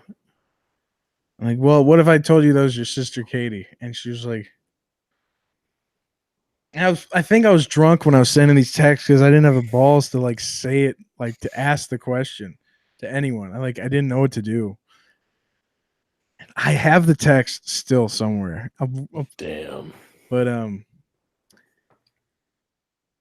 she said, she was like, I don't know if it was positive or negative, but she was being pissed at me that I wasn't like all gung ho about it. Mm. And I was like being a pussy about it. And she's just like, don't sell yourself short. You should just see what the fuck she means by it. Just ask her. And I was like, all right, well, I need to hang out. Well, because she and I used to hang out all the time. I was like, I want to hang out with you, or we'll get dinner or something, and we'll talk this out and figure out what the fuck I'm gonna do. So I'm on the verge of possibly like the first like big relationship of my life. Right.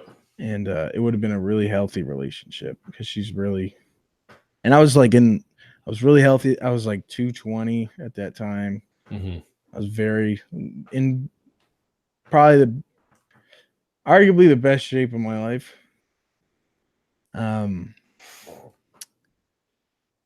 And the night I saw she was going to meet me after class. She's going to come pick me up from my college campus because she lived nearby. And we were going to go get dinner and talk this out. So she ends up standing me up, or she didn't stand me up, but she couldn't do it that night. And what happened was I'm like as I'm texting her walking out of the classroom, I'm like, oh, it's all right, no problem. I like turn and I knock this girl's water bottle off of her desk. And so I'm like, oh, sorry about that. She's like, no, don't worry. It's like indestructible.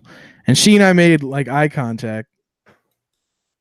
And she was like, I was like, ooh, that was kind of intense.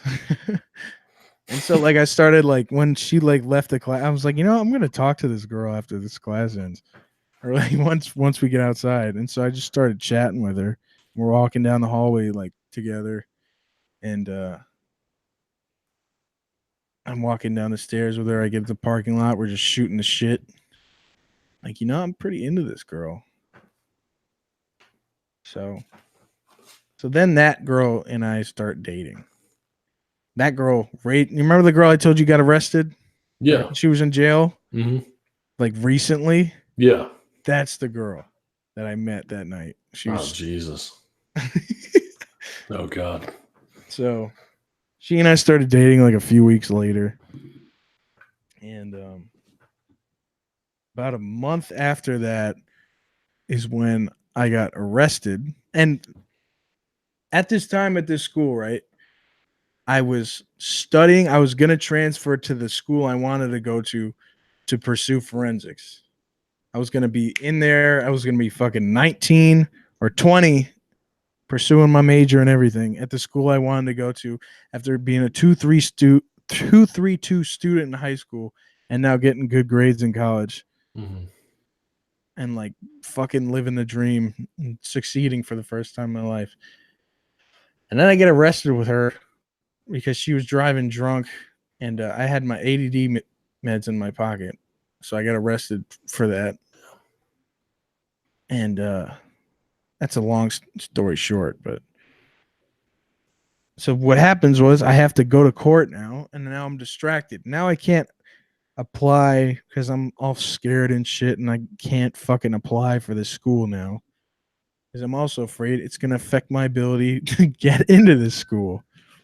And Right. like now there are articles online about where I live and you know what my name is and what I did and all this, and I'm paying like $1,500 a court session for this fucking cunt lawyer. And yeah, so that led to me not going to the college I wanted to immediately. So then I stay at my other college for another semester and I start doing Ritalin with my buddy. I start getting addicted to Ritalin, but as I started to do more Ritalin, the worse I got in my classes. And like the more depressed, the more anxious I became with everything.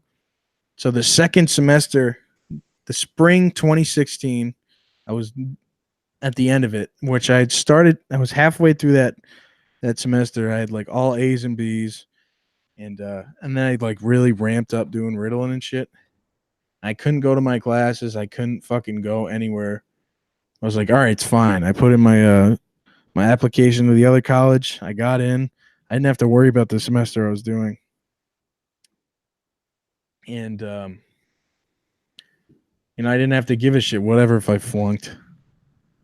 So now I'm on the path to the school I want to go to, while depressed, while anxious, while having a Ritalin addiction, not in a good, healthy mindset.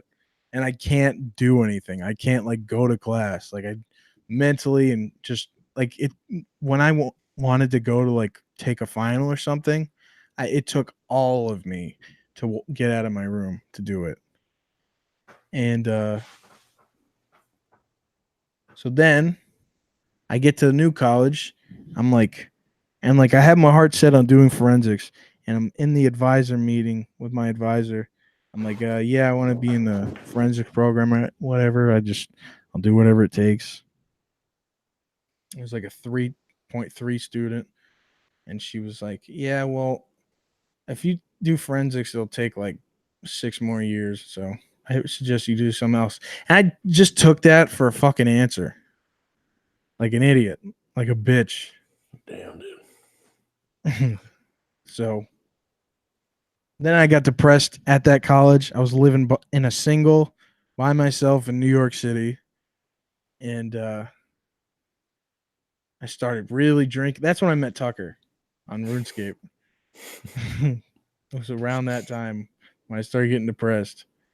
And that's when I started drinking a lot. And I was like, fuck all going to classes here. And so but I was like, I don't know why. At the beginning, I was like, I don't know why I can't just go to class. Like, what's wrong with me? Why am I so anxious? I can figure this shit out. But when the semester ended, I was like, whatever. I'll just catch my breath over the winter. I'll just fake my grades to my parents, and then I'll go back into the spring semester. And I'll just fucking crush it like I always did. And then the same thing happened. And then they kicked me. And then they kicked me out. And then my dog died. And then as I was quitting dipping, and so fuck. And there I was. I was just like, well, and I just look back on him like, wow, I really fucked this pony up. Just by that one, and I don't blame my friend for not coming and hanging out with me that night to talk to me about like me dating her sister. But fuck, it really kind of started there. That's crazy that you can go back and see those instances like that. But I guess the because like in reality, you may can point that as to where everything started, but in the end, it's your decisions Yeah. in response to those things that make everything. And like, dude, I think back and instead of letting the fucking words of a scrawny, calveless, like leg muscleless little fuck that was my head coach who Yeah. couldn't make it in the major leagues, barely made it through college. Instead of letting him dictate my life and dictate my baseball, I should have. I mean, and there was shit way before that academically, but in that regard, I should have. I should have just gone elsewhere. I should have gone back to one of the two colleges that also had sought after me. Um, I should have done something like that. And then academically, I kind of had the same thing where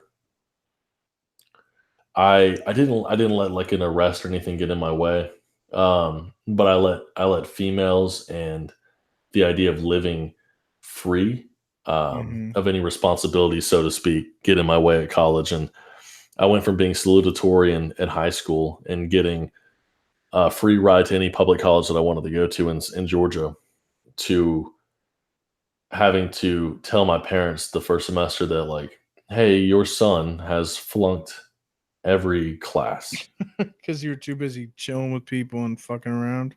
including fucking German, which my dad's like, dude, you should know German. You're German. Um, and so I think what I did after that, my fear was, well, fuck, dude, what if I try this time? Like, And actually you don't, try you can't do it. and I can't do it? Because then I'll know it's me. So instead of that, that's what really bothers me about victimhood culture is I kind of victimize myself. And then anytime, like the person that told you, well, forensics is going to take 6 more years, so you probably shouldn't use that. Like, I let people's words dictate my victimhood even further. Like, well, see, now coach so and so doesn't even want me to play for his team. Like, fuck that, dude. Um, I should have, risen above that, but it's easier said than done. And I don't know, man. I think that for whatever reason, it's now this way for a purpose. Yeah. I think about it now, especially for mine. If I had stuck in there, met some fucking blue-eyed blonde chick at Covenant, and got married to her, and then got to Dum- seminary to be a Bible professor or a master of divinity, with some like zombie Christian cult chick that's like, whatever you do, I'll follow you. Whatever you do, I'll go. I don't need a job. You I'm could just move to India. I'm just a baby maker that's gonna throw out your babies, and I'm gonna be a good housewife. And like, no, I wanted somebody with a brain. I want somebody that's going to like respectfully have their own life as Yeah. well. And instead of living that life of absolute misery, while the church is dying and while being conservative is becoming more and more unpopular to have any academic career, I don't have that now. I actually have options. And I don't know, man. I think that for whatever reason, you and I both have a reason why those things happened. And we can use them for our betterment or for our destruction. Yeah, bro. And also, fuck, when I think about stuff like that, like just tracing all that back, and then like look at like what it led to, but it led to me quitting dipping Yeah. somehow. It led to me going to that church that one day because I was fuck, man. I remember the only thing I remember is like I started writing the letter, titled it "Why I Did What I Did." You broke up on that part, ironically. What'd you say? Uh, the title of the letter was "Why I Did What I Did," Oh, Jesus, man. and it was like, fuck. I mean, I've come a long way. I mean, yeah, and you were gonna write a letter. I was just gonna be a dick and not have anybody know why. Really? Yeah. I couldn't give no one a reason. I I was I think I talked about this before with Tucker, not our Tucker, but my buddy from college, Tucker. Um I attribute this the reason why that marriage meant so much to me of my buddies that I went to, and him and Tucker, um in particular. was because they kind of watched my decline in college, like face to face, and did not know how the fuck to respond to it. And rightfully so, man. Like that, not that that shit doesn't happen to just everybody. Yeah. And it really is like if you think about it, the idea of leaving people is very selfish because it Yeah. leaves them, especially the way I was thinking about it, it leaves them with a lot of questions. Well, the thing I always said after because I started going to therapy and I just worked my way out of it. Hmm. Um, I don't think it's a selfish thing. What I think it is, it's just that you've um you've deflected that question so many times in your head. It's like a knife where every time like your reasoning comes in contact with like the doubt, it's dulling the knife down. And Hmm. every time you hit it, it gets duller and duller and duller and duller, and it just slowly wears away like Yeah. your reasoning. And it gets to a point where it's like every like thing you're like, but I won't do this for X reason, and that shit just gets worn away, and it's just you're in such a fucked up place that there's nothing. There's like you've just decided in your head that like none of that shit is really gonna be a reason for me to be alive anymore. But Yeah, I don't think it's selfish in the extent of how the people that are dealing with it perceive it. I think it's selfish the outcome. yeah, Um, absolutely. because the way I describe depression and even especially suicide to people is the same kind of, I guess the best way I describe it is the same kind of tunnel vision you get when you're on the verge of blacking out. You have like one motive when someone's very drunk, and it's like food or sex or whatever it is that's in their mind right then. They can't see anything outside of here. Yeah, They can't see people like, dude, we gotta go. They can't see the girl saying like, no, like tonight's not I a don't. good night, Yeah, something like that, where it's just that's their mission. They're gonna go towards it. And in that primal. state, and then yeah, in that inebriated primal state, you cannot see other options. It's whatever you're thinking of is that's the option right now. If you ever get into a bar fight completely drunk, all you see is that guy or that whoever the group of guys. And and there's nothing that can tell you differently. So it wasn't like I was sitting there like, yeah, fuck everybody, I'm out. It was just I couldn't see another way out. And so my what I was gonna do, I've been taking oxys for a fucking toe surgery for a turf toe. It was like an ingrown toenail, turf toe, because of fucking baseball. And I had pissed off the parking people at my college, and they were sending me emails like, the second we see your car parked, we're gonna boot it on all No wheels, on fuck. all four wheels. And I was like, you ain't gonna find me. So they sent me this warning. So I'd park during the day at certain points, like in the teacher spot, and then I'd leave before that they got to my car, and I would just park right next to the college entrance. So it wasn't their property, so they Yeah. couldn't do anything. And then they kept on threatening me. So I finally sent them like a big photo screenshot of "Catch Me If You Can" with DiCaprio. And funny, Jesus, bro. funny enough, now Some degenerate shit.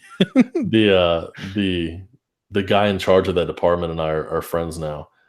He's got it posted in his wall. It's funny as shit. But I was just on oxys, and I remember they said to take it. They said to take it 4 times a day or 3 times a day, and the amount that I took a day for a week straight, I don't remember what the fuck happened. I did everything what they said. I always did it on time. I remember it was almost like kind of having flashbacks where you just see your hand grabbing a pill, and you just see that, and then you black out, and then you see yourself in class, and then you black out. And I was like, man, these are obviously really good at taking away memories and bad Pain. things and pain. And so I took a little bit more because my foot had already been fine. That's the issue with fucking painkillers, is Yeah. that They you've give you been, way too many. yeah, yeah, you've More been than you could fine. ever need. Yeah, you've been fine for 3 months. You're just still taking them. And so I realized that I was like, well, this is a really good option to get out of jail for free, right? I mean, if I take a lot of these, no one's gonna know what happened. And so I man, it's weird. I just planned on taking all of them, and I thought that, to be honest, man, I thought that I did. And You I just, thought you took them all well, I was pretty sure that I took all of them. at one time, The rest that I had, yeah. which And would have been how many? I mean, more than 6, you know? Jesus. And somehow, man, I woke up. I don't know. Because, my buddies never told me anything that I did. That was weird. I'd wake up and my car would be somewhere, and I didn't remember putting it there. Mm-hmm. And that's actually how I got finally caught, is that same night, my car was parked. The next morning, my car was parked on what they called Carter lot. Were you Which in was your car? no, no. That's what's crazy, man. I was in my bedroom and I took the pills. And I woke up in my bedroom, which seemed to be the same spot, and I was just kinda, like, looking up at the ceiling like, "Oh, fuck." Because at the time, I was just looking up thinking like, "Okay, this isn't heaven or hell. Is it a doctor's office?" I was scared to look around, Yeah. and it was just my room, and so, like, before I'd gone drinking and thrown up, and I could tell that somebody cleaned it up, but it didn't seem like it was me kinda deal. Um, and that day, my car had been moved. I had the keys in my pocket, and they had finally booted all my tires, and I wasn't dead, and I don't know why or how. It's a I fucking miracle. I mean, at the time, I didn't think so. At the time, I was like, "Well, now I'm awake, alive, and my I'm car can't go anywhere, and I'm out of Oxycontin. and I don't have any pills." So, funny enough, man, to keep my dad from knowing that, he knows now that I was having those issues. When they had to pick me up, when I finally was like, "Is this not a sign that I shouldn't fucking be here?" And I was just yelling at them. Which that would suck. That sucked at that point too, because my dad and I were close at that point.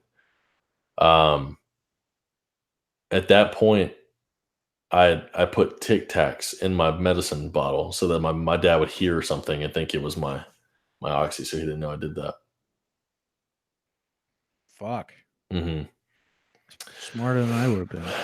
I mean, and it's weird, man. That because like the whole idea of Christ is that the world is strong enough to wear you down. That's why you need him. Mm-hmm. Um, I'll tell you what, man. Secular or religious, no, the world shouldn't be that fucking strong over you. And it was. I'm glad I got help. I'm Yeah, glad that I'm out of that. That's crazy as shit, man. That's weird that we went on that subject too. Well, there's one more thing I want to say on that. Yeah. The the night before my mom called to get me a therapist, uh, I was in my room because it was a mess. Because whatever, I didn't give a shit about cleaning it. Like this is after I had started writing that letter. I was writing on my computer. I deleted the file and I deleted it out of the recycling bin. So it's just like I don't need that shit in my life. I know that was there, Hmm. but I was sitting on the floor in my room, and I have a bucket of wires, like just for electronics and stuff. And I was like sorting the wires and like fucking using twist ties to roll them up. And I just stopped and I was sitting there, and in my head, I'm just saying, I need to get help. I need to ask for help. I need to ask my mom for help now. Ask her for help now. Go get help. We're going to get help. We're going to get through this. And my mom walks in the room, and I'm just like kind of sitting like leaned over on the floor, looking at what I'm doing. And she can tell, and she's known for weeks that like something's wrong with me, that I'm depressed. And she's like, "What's the matter? What's the matter?" And right at the time where I said I could get help, this is the opportunity for me to get a therapist and all. I was like, nothing's wrong. I just fucking she's like, well, I'm gonna call a doctor. And like Damn. I was just gonna fucking not do it. Yeah. I was just sitting there. And what's the scariest about it is the self-awareness. and that my body's like, my brain was like, you need to get help. Ask for help now. When she comes in and asks what's wrong, you're gonna say, I'm depressed, thinking about killing myself. And then I was like, someone finally asked me what's wrong, and I was like, nothing. I'm just tired. It's fucked up. But you know what's crazy, man, is I always just like to explain this just so everybody can relate because it's like outside of the idea of God. I think that was God, but like something about a mother knowing her son, dude. Yeah, Because bro. I mean, at that time, I can almost guarantee were like me, you probably weren't close with anybody, even if your mom was trying to be. Because my parents, they at that time, I guess they just weren't used to me needing things, Mm-hmm. and so I remember at the end of the fall semester when coach had told me what he told me, and when I started all the pills and everything like that, I knew it was going to get out of hand. Like I knew it was going to get out of hand. And I remember asking them, I was like, "Hey, do you mind if I withdraw from the next semester and just kind of like take a break from college?" They were like, "I mean, Pierce, you're fine. Even if you had a bad first semester, you can make it up the second." And I was like, "No, I don't think you understand. Like, I think you need to trust me and just let me drop out this next semester and I'll figure it out. I'll come back here and do school or I'll go back there later." And they just couldn't comprehend. They were just like, "No, no, you're That's what happened to me, bro. Like when I was the first semester I was depressed during, hmm when I got into that new school, man, it was like, Mom, I want to take the next semester off. Do you think I could do that? Because I don't feel right. She's like, no, no, we already paid for the housing for 2 semesters, which is like $10,000. And look, dude, I get no matter where you're at financially, that's a big chunk of money, Yeah. and that should obviously be the first thing a parent's like is like, dude, this is a big investment we made. Yeah. But I'll tell you Shit. what, man. One thing that taught me was that if I ever have kids, and God forbid, but if they're ever in that state, um, number one, I want to hope that I'd be keen enough and close enough with them to know, Mm-hmm. so that even if they're having a moment like you or like me, where you're like you can't say what's wrong, or you can't Yeah. say what's wrong, that they'll know. But I'm for sure if any of my kids ever be like, I just want to be out of this right now, I think I'm gonna do it.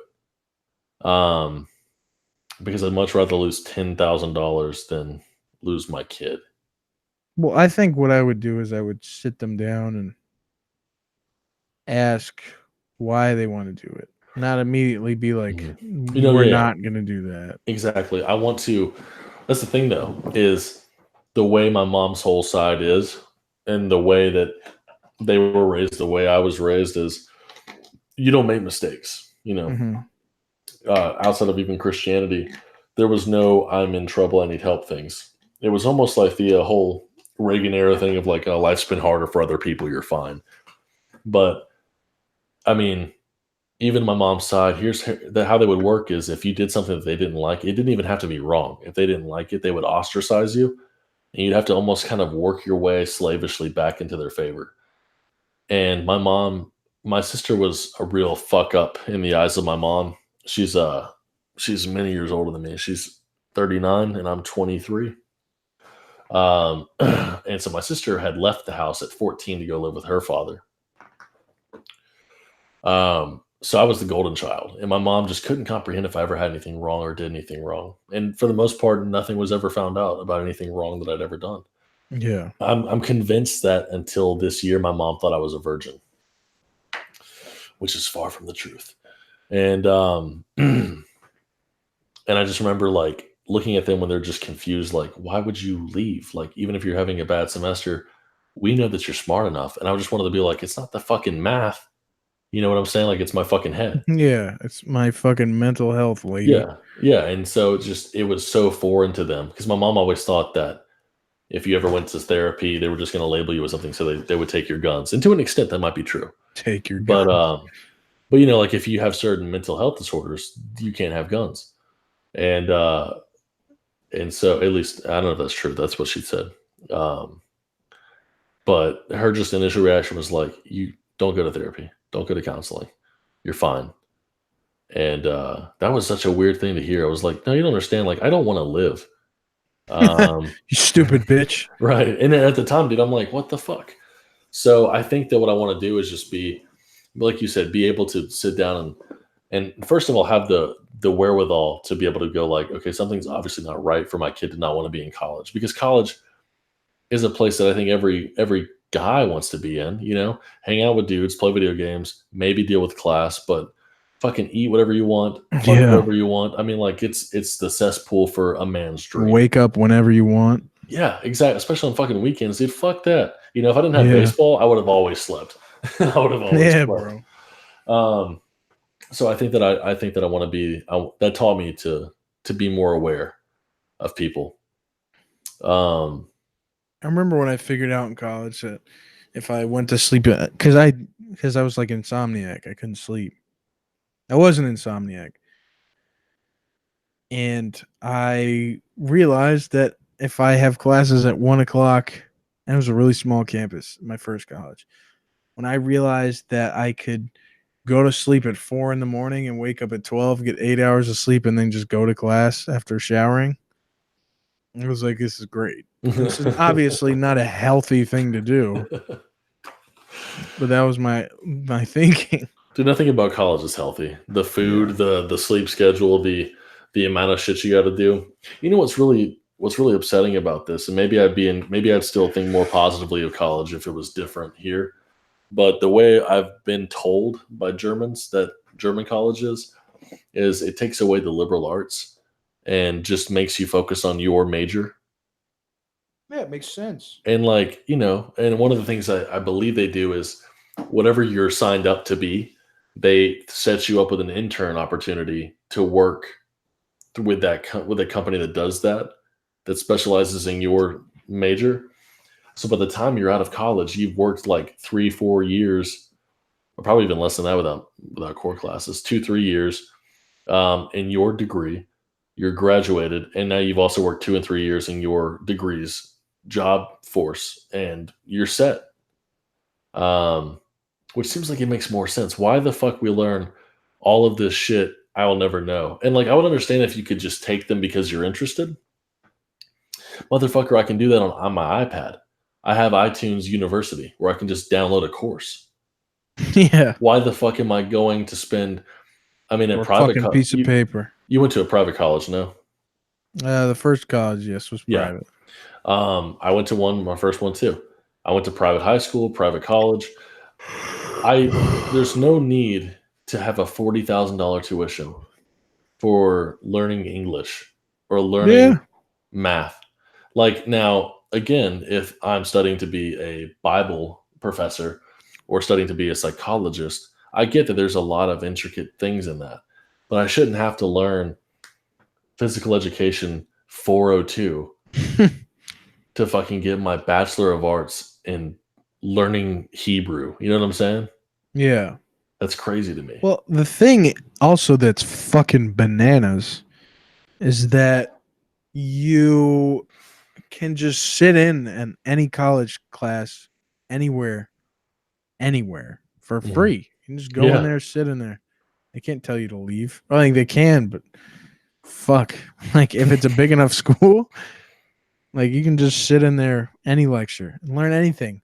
The only difference is you're not paying for it, therefore you don't get you can take the test, you can do all the homework, but you don't get a stupid piece of paper that says you did exactly what you're supposed to by paying for it. But I mean, you can learn everything. It's just whether you want to pay for that. Like, you should be able to do that and then take an aptitude test that qualifies you for said thing. Oh yeah, absolutely. I mean, I don't know, man. And just the way the Germans do even what we'd consider liberal arts is sort of like blue collar work does now. Like, if you're training to be a mechanic or a welder, Just do mechanics shit. exactly, Trade school. exactly. So they treat social sciences and something like forensics and shit like that over there as a trade school where you're doing hands-on work and only studying your craft. And I get that the idea of a Renaissance man is lovely, but I don't want to know how to write a creative story if all I'm going to be writing the rest of my life is either APA format, psychological, sources, or if I'm going to be writing an articulated essay, the eschatological views of Pauline theory from the Bible. Like, I don't want to know how to write a creative story. I want to know how to do what I need to do. Absolutely, man. I had to take a philosophy class. I tried to take two. The first one was I took a class on what I thought was a history class, ended up being a philosophy class, but I needed a history class, hence why I took this class. I took a class on Alexander the Great. It's like awesome. I love whatever ancient civilizations. That's super interesting to me. So this will just be a historical thing, right? Right. Nope. It was fucking super deep reading about like the philosophies of Alex the Great or Alexander the Great via like the philosophers that were alive at that time, like Aristotle and all them. Jesus. And it was so much reading. I was like, I can't. I'm not smart enough for this. Mm-hmm. And like, I was like, I'm not gonna just sit here and feel like a fucking idiot and get anxiety that I can't because I can't read these stupid philosophical articles. Dude, it was like that in my chemistry class. We had in this college that I'm currently at. Um, Oh, chemistry, dude. Ugh. so chemistry, I did I did all the fucking, I'm talking lazy college student research. I was like, okay, which one's the least fun professor? Which one's the easiest professor? Grade my professor, Mm-hmm. all this shit. And I finally found one that I thought was going to be perfect. Great reviews. Don't know how the fuck there were great reviews, but you know how somebody will like. I had a professor that I really like. He's a part of the Turning Point group at the college that I go to now. You know, the Candace Owens Turning Point committee, and he was like, "Look, I know you guys." He was actually from Boston. He was a really cool dude. He didn't have a chin. Like he did, but he didn't. It looked like a fucking. It was like just him. That's him talking. Uh, Great dude, though, and his name was Dylan, and he's like, I'm completely aware that none of you people give a fuck about politics, and I was just like, I mean, I do though. You know, he's like, there's maybe like five. You raise your hands if you're interested in politics, and like five people. I'm like, oh, and he's like, look, for the rest of you, I know that you don't want to be here. I know that you have to be here. This is one of those things that everyone at this college has to do. So I'm going to go ahead and tell you, I'm not going to want a lot out of you. All I want out of you is to do the homework assignments that are super easy. They take 30 minutes to 45 minutes. As long as you've listened to me, you're going to get an A because you're going to recite what I say. I write things down that are important, and then you know them for the test. That's it. And that was it. In chemistry, this professor, first of all, didn't speak English well, which should be a prerequisite for whatever country you're in and you're teaching in. Be able to speak it well, right? Yeah. Especially if you're teaching science or math. You can't just get around not knowing how to say things. You can't just get around the inability to communicate. Right, because at least in like maybe a history class, they can be like, okay, tonight you better read Cyrano de Bergerac. And you're like, okay, at least I can know what the fuck's going on. But she was French, and Who's she? yeah, she was French, and she goes in there going like, "This is not a class to play around in." I was grading hard, and I'm like, "Why?" If no one's, because she even acknowledged that like nobody's here because they're a chemistry major. This is a non-chemistry major chemistry course. This is like below 101, and dude, I've never worked so hard in my life. It was 30 minutes of her talking, and we had to do notes, and then 30 was it an hour 15? So 45 minutes of doing in-class work with a science partner. And she was so hard, my partners kept leaving, and I'm making A's. I made all A's because I worked my ass off. The first assignment we had that was a test. The highest grade was a 54, and I got a 38, and the highest grade got caught cheating. And I was just, is that a good enough sign? And that you're a bitch and you need to make your shit easier. dude, I finally that was one of the classes that really drove me to say fuck it. I also signed up for a drug history course, which I was like, fuck yeah, I get to learn about like the ayahuascan tribes and DMT. I get to learn about how mushrooms came into the human the idea of like the Stoned ape theory, ape theory. Exactly. according to Joe Rogan. Yeah, that's crazy, man. You know, like I was. Have you ever done DMT and read about the stoned ape theory? Ever fucking done some DMT? I actually have done DMT. One of my buddies done DMT. I have not, and I'm afraid I'd like it, so I probably won't ever do it. I promise you won't like it. What's that? What did you fuck you? Well, you're a deep thinker. That's the issue, man. I really do feel like, and well, that's what fucks me up about Joe Rogan. How the fuck, if you're friends with Alex Jones, are you not losing your fucking mind when you were on DMT? You just hear in the background, the globalist list. List. The pedophile villain aliens. Like the fact that Joe Rogan can just be like, yeah, I did DMT, I did peyote. I'm like, how? Are you? Yeah, I flew to another planet and it just happened. It was amazing. I don't believe in God, but I talk to aliens. Yeah, I don't believe in God, but I mean, fuck. You know, so for instance, for me, when I hit it the second, apparently I hit it like 1.5 times because in my mind I didn't even get to a fucking 2 times.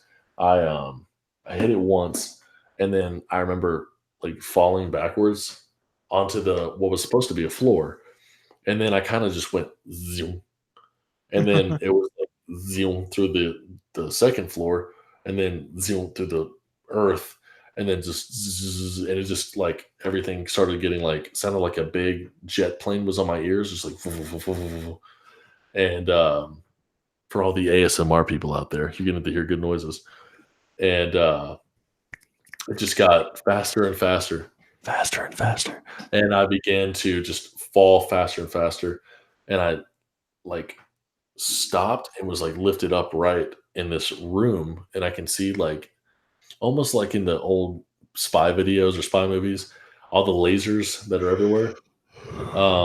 They're above me, and I can tell that it's like the Earth's structure. I can tell that it's like how the world is designed. And I'm looking at this blue, like surgical table, and then these hands just come out with a blueprint, and they're the pyramids. But there's a lot of them. There's like a shit ton of pyramids we have to build, and I know that we have to build them for some reason. And I cannot. It's like some CIA footage where you just see hands giving you something, but you don't see their face. It's just all blacked out from up here, from like the shading of the investigator light. yeah. I can hear them, but I know it's not humans talking. And I'm like, okay, so what do we got to do? And they're like, well, did these look correct? And I'm like, well, I mean, from everything that I've been able to tell, in my Everything I know about pyramids, to an extent, like I knew more than I do now about pyramids. And I'm like, the only thing that I see differently is that there's a lot more pyramids on this map than I've ever seen in the world. And they're like, well, that's because they were there, and they were actually the way we used to send something like an email, but they were wiped out. And I'm like trying to figure out how they wiped them out because they don't want to talk about it. And they're like, all we can tell you is that they will be there again one day. And I'm like, okay, but like, what happened? Was it a comet? Was it like God in Genesis 6, like the flood? What happened? yeah. They don't like to talk about it, so I spend a few days there just going back to the drawing board with them, quite literally. Days. So how long did that trip feel? The fall felt like an eternity. It felt like I'd been shot into Space. not even that, but like shot outside of anything that I could even have thought of before. Because even in space, to an extent, you're like, okay, I've been here for at least a day. I can see the Earth going around the sun, or the Earth fully rotating, rather, not going around the sun. And it just felt like I didn't even know what time was, but I knew it had felt like forever. And then when I'm talking with him, it felt like it was like 2 weeks. And the Did only it thing, really feel like 2 weeks? yeah, I mean, the only thing that I could, but it's weird though. It's like a dream Yeah. that I knew that I had woken up and then I'm right back to talking with them, but the things between that never showed, you know? It's only been like 10 minutes in real life, right? It was they timed me. I was 12 and a half minutes. Yeah. And he just snapped back into it. But to an extent, you can kind of still see people around you when you're coming back, unless you've taken like a super heavy hit, um, which I would never do. You can actually like for a while. Whenever at one point, my buddy Taylor went to grab my hand to see if I was okay, and kind of be like, "You doing good, buddy?" But all I saw was while I'm talking to these people, Yeah. I look up and see this big hand like grab me from like right here, and I just see a white, like a whole white outline, like it was all light, and it just she was like, and I was like, yeah, and then I go right back to talking with the guys. It was weird, and like nobody in the room noticed it. They were all like, anyways, what were you saying? So it's weird shit, man. It's So really you're weird there shit. with the aliens for a few days, right? So what Hmm. happened? Whatever they were, I have no idea. But I never found out why the pyramids went away. And at the time, I was writing down all the secrets of the pyramid in my room, but I don't know what they are now. Yeah, you don't remember that shit. I just know that they were there to communicate, and they were never for mummies. Apparently, it was crazy shit. So did it really feel like you were there for 2 weeks? That's the scariest part, I think, to people. Is one of our buddies took a really big 2 hits. It He's a probably really felt like big. he was there for years, right? He was a really big guy, so we thought that a really big hits would be fine for him. Yeah. He's still not okay. I mean, he's not fucked up like he's not in psychoses, but every once in a while he'll message us. He's like, "Boys, I feels like I went through war. Like it feels like it's hard to let that part of me go. Kind of like if you had just killed 20 people in another country in a Yeah. desert, and then you come back to like green grass and Starbucks. You're like, which one's real?" Yeah. And so that's why I don't like fucking with that shit. Um, like especially like you said, I'm a deep thinker. But not only that, we might possibly have diagnosable mental illnesses, Yeah. and the perfect age for psychoses in men and schizophrenia in men is this age that we're in. Hmm. So I think I'd like to wait until I'm at least 30 to try that shit again. It's just so yeah. So did it feel like it was 14 days? So it wasn't like I Did you said. experience a day and then another day and then another Mhm. day? Yeah, but at the same time, the fall you couldn't even tell where you were at or what it was. But the encounters I had with the aliens or the beings, I knew that I would wake up and be talking with them once I woke up. But there was only 2 rooms in that entire vision that I had, and I knew that they were days, and I knew that it was like a stressful job because they were really trying to find out information from me, and I was also trying to dig into what they were doing. But like my buddy David, the one that had the bad experience, he had met some good people that were like welcoming, like you need to come in with us, and the journey took forever. And when he finally gets to where they're at, it took him like almost like if you were traveling across America by horse, like you'd have to spend Hmm. several weeks, if not months, doing that. When they finally got there, the leaders that the people had brought him to were not happy he was there, and the friends couldn't figure it out. They're all like, "We're so sorry. We thought he would like you." And the leader was like his idea of God or whoever, and he said, I can't even describe to you what went down, but I can promise you that whatever God is in control of that realm does not want me there again," and threatened to kill me. It's So horrifying. that's the craziest part, is that at least when you're high as fuck with weed, or coke or anything, you know that there's a time when that stops. If you're in a Yeah. fucking He's still alternate, also in control. if you're in an alternative reality where nothing's in control but the darkest recesses of your mind, or the happiest recesses, whatever it is. But in this case, his was dark. There's no saying like, "Oh, I'm high." There's no knowing that. You don't know that you're high. You think that you're in a real world, and that's the craziest part. Is that you never this turned into a DMT Joe Rogan episode. It really did, We bro. talk shit about it, and now we're doing it. But It's fascinating. the fact that it's reality to you at that point makes it so hard to just be okay when that's over, good or bad. I mean, because imagine it's like I guess that's why heroin is fucking killing people because it's so much better than real life. Apparently, Well, how was the come down from DMT? What was it like? nothing. You just fucking came back. Some of the people that did harder hits threw up. Um, but for me, it was literally almost like kind of like you wake up a little bit and then you're kind of dazed. But the second you stand up and you start walking, you're like, oh, I'm awake now. Kind of like if you lay in bed, you'll keep falling back asleep. Mm-hmm. It felt like if I had stayed there, I'd have just fallen asleep. But when I stood up, I was like, holy shit, guys. And they're like, yeah. I'm like, wow. And then I was ready to go and like talk to people and drink some more and all that shit. It's That's crazy shit. fucking just. I don't love it. I don't love it. I'm not a huge fan.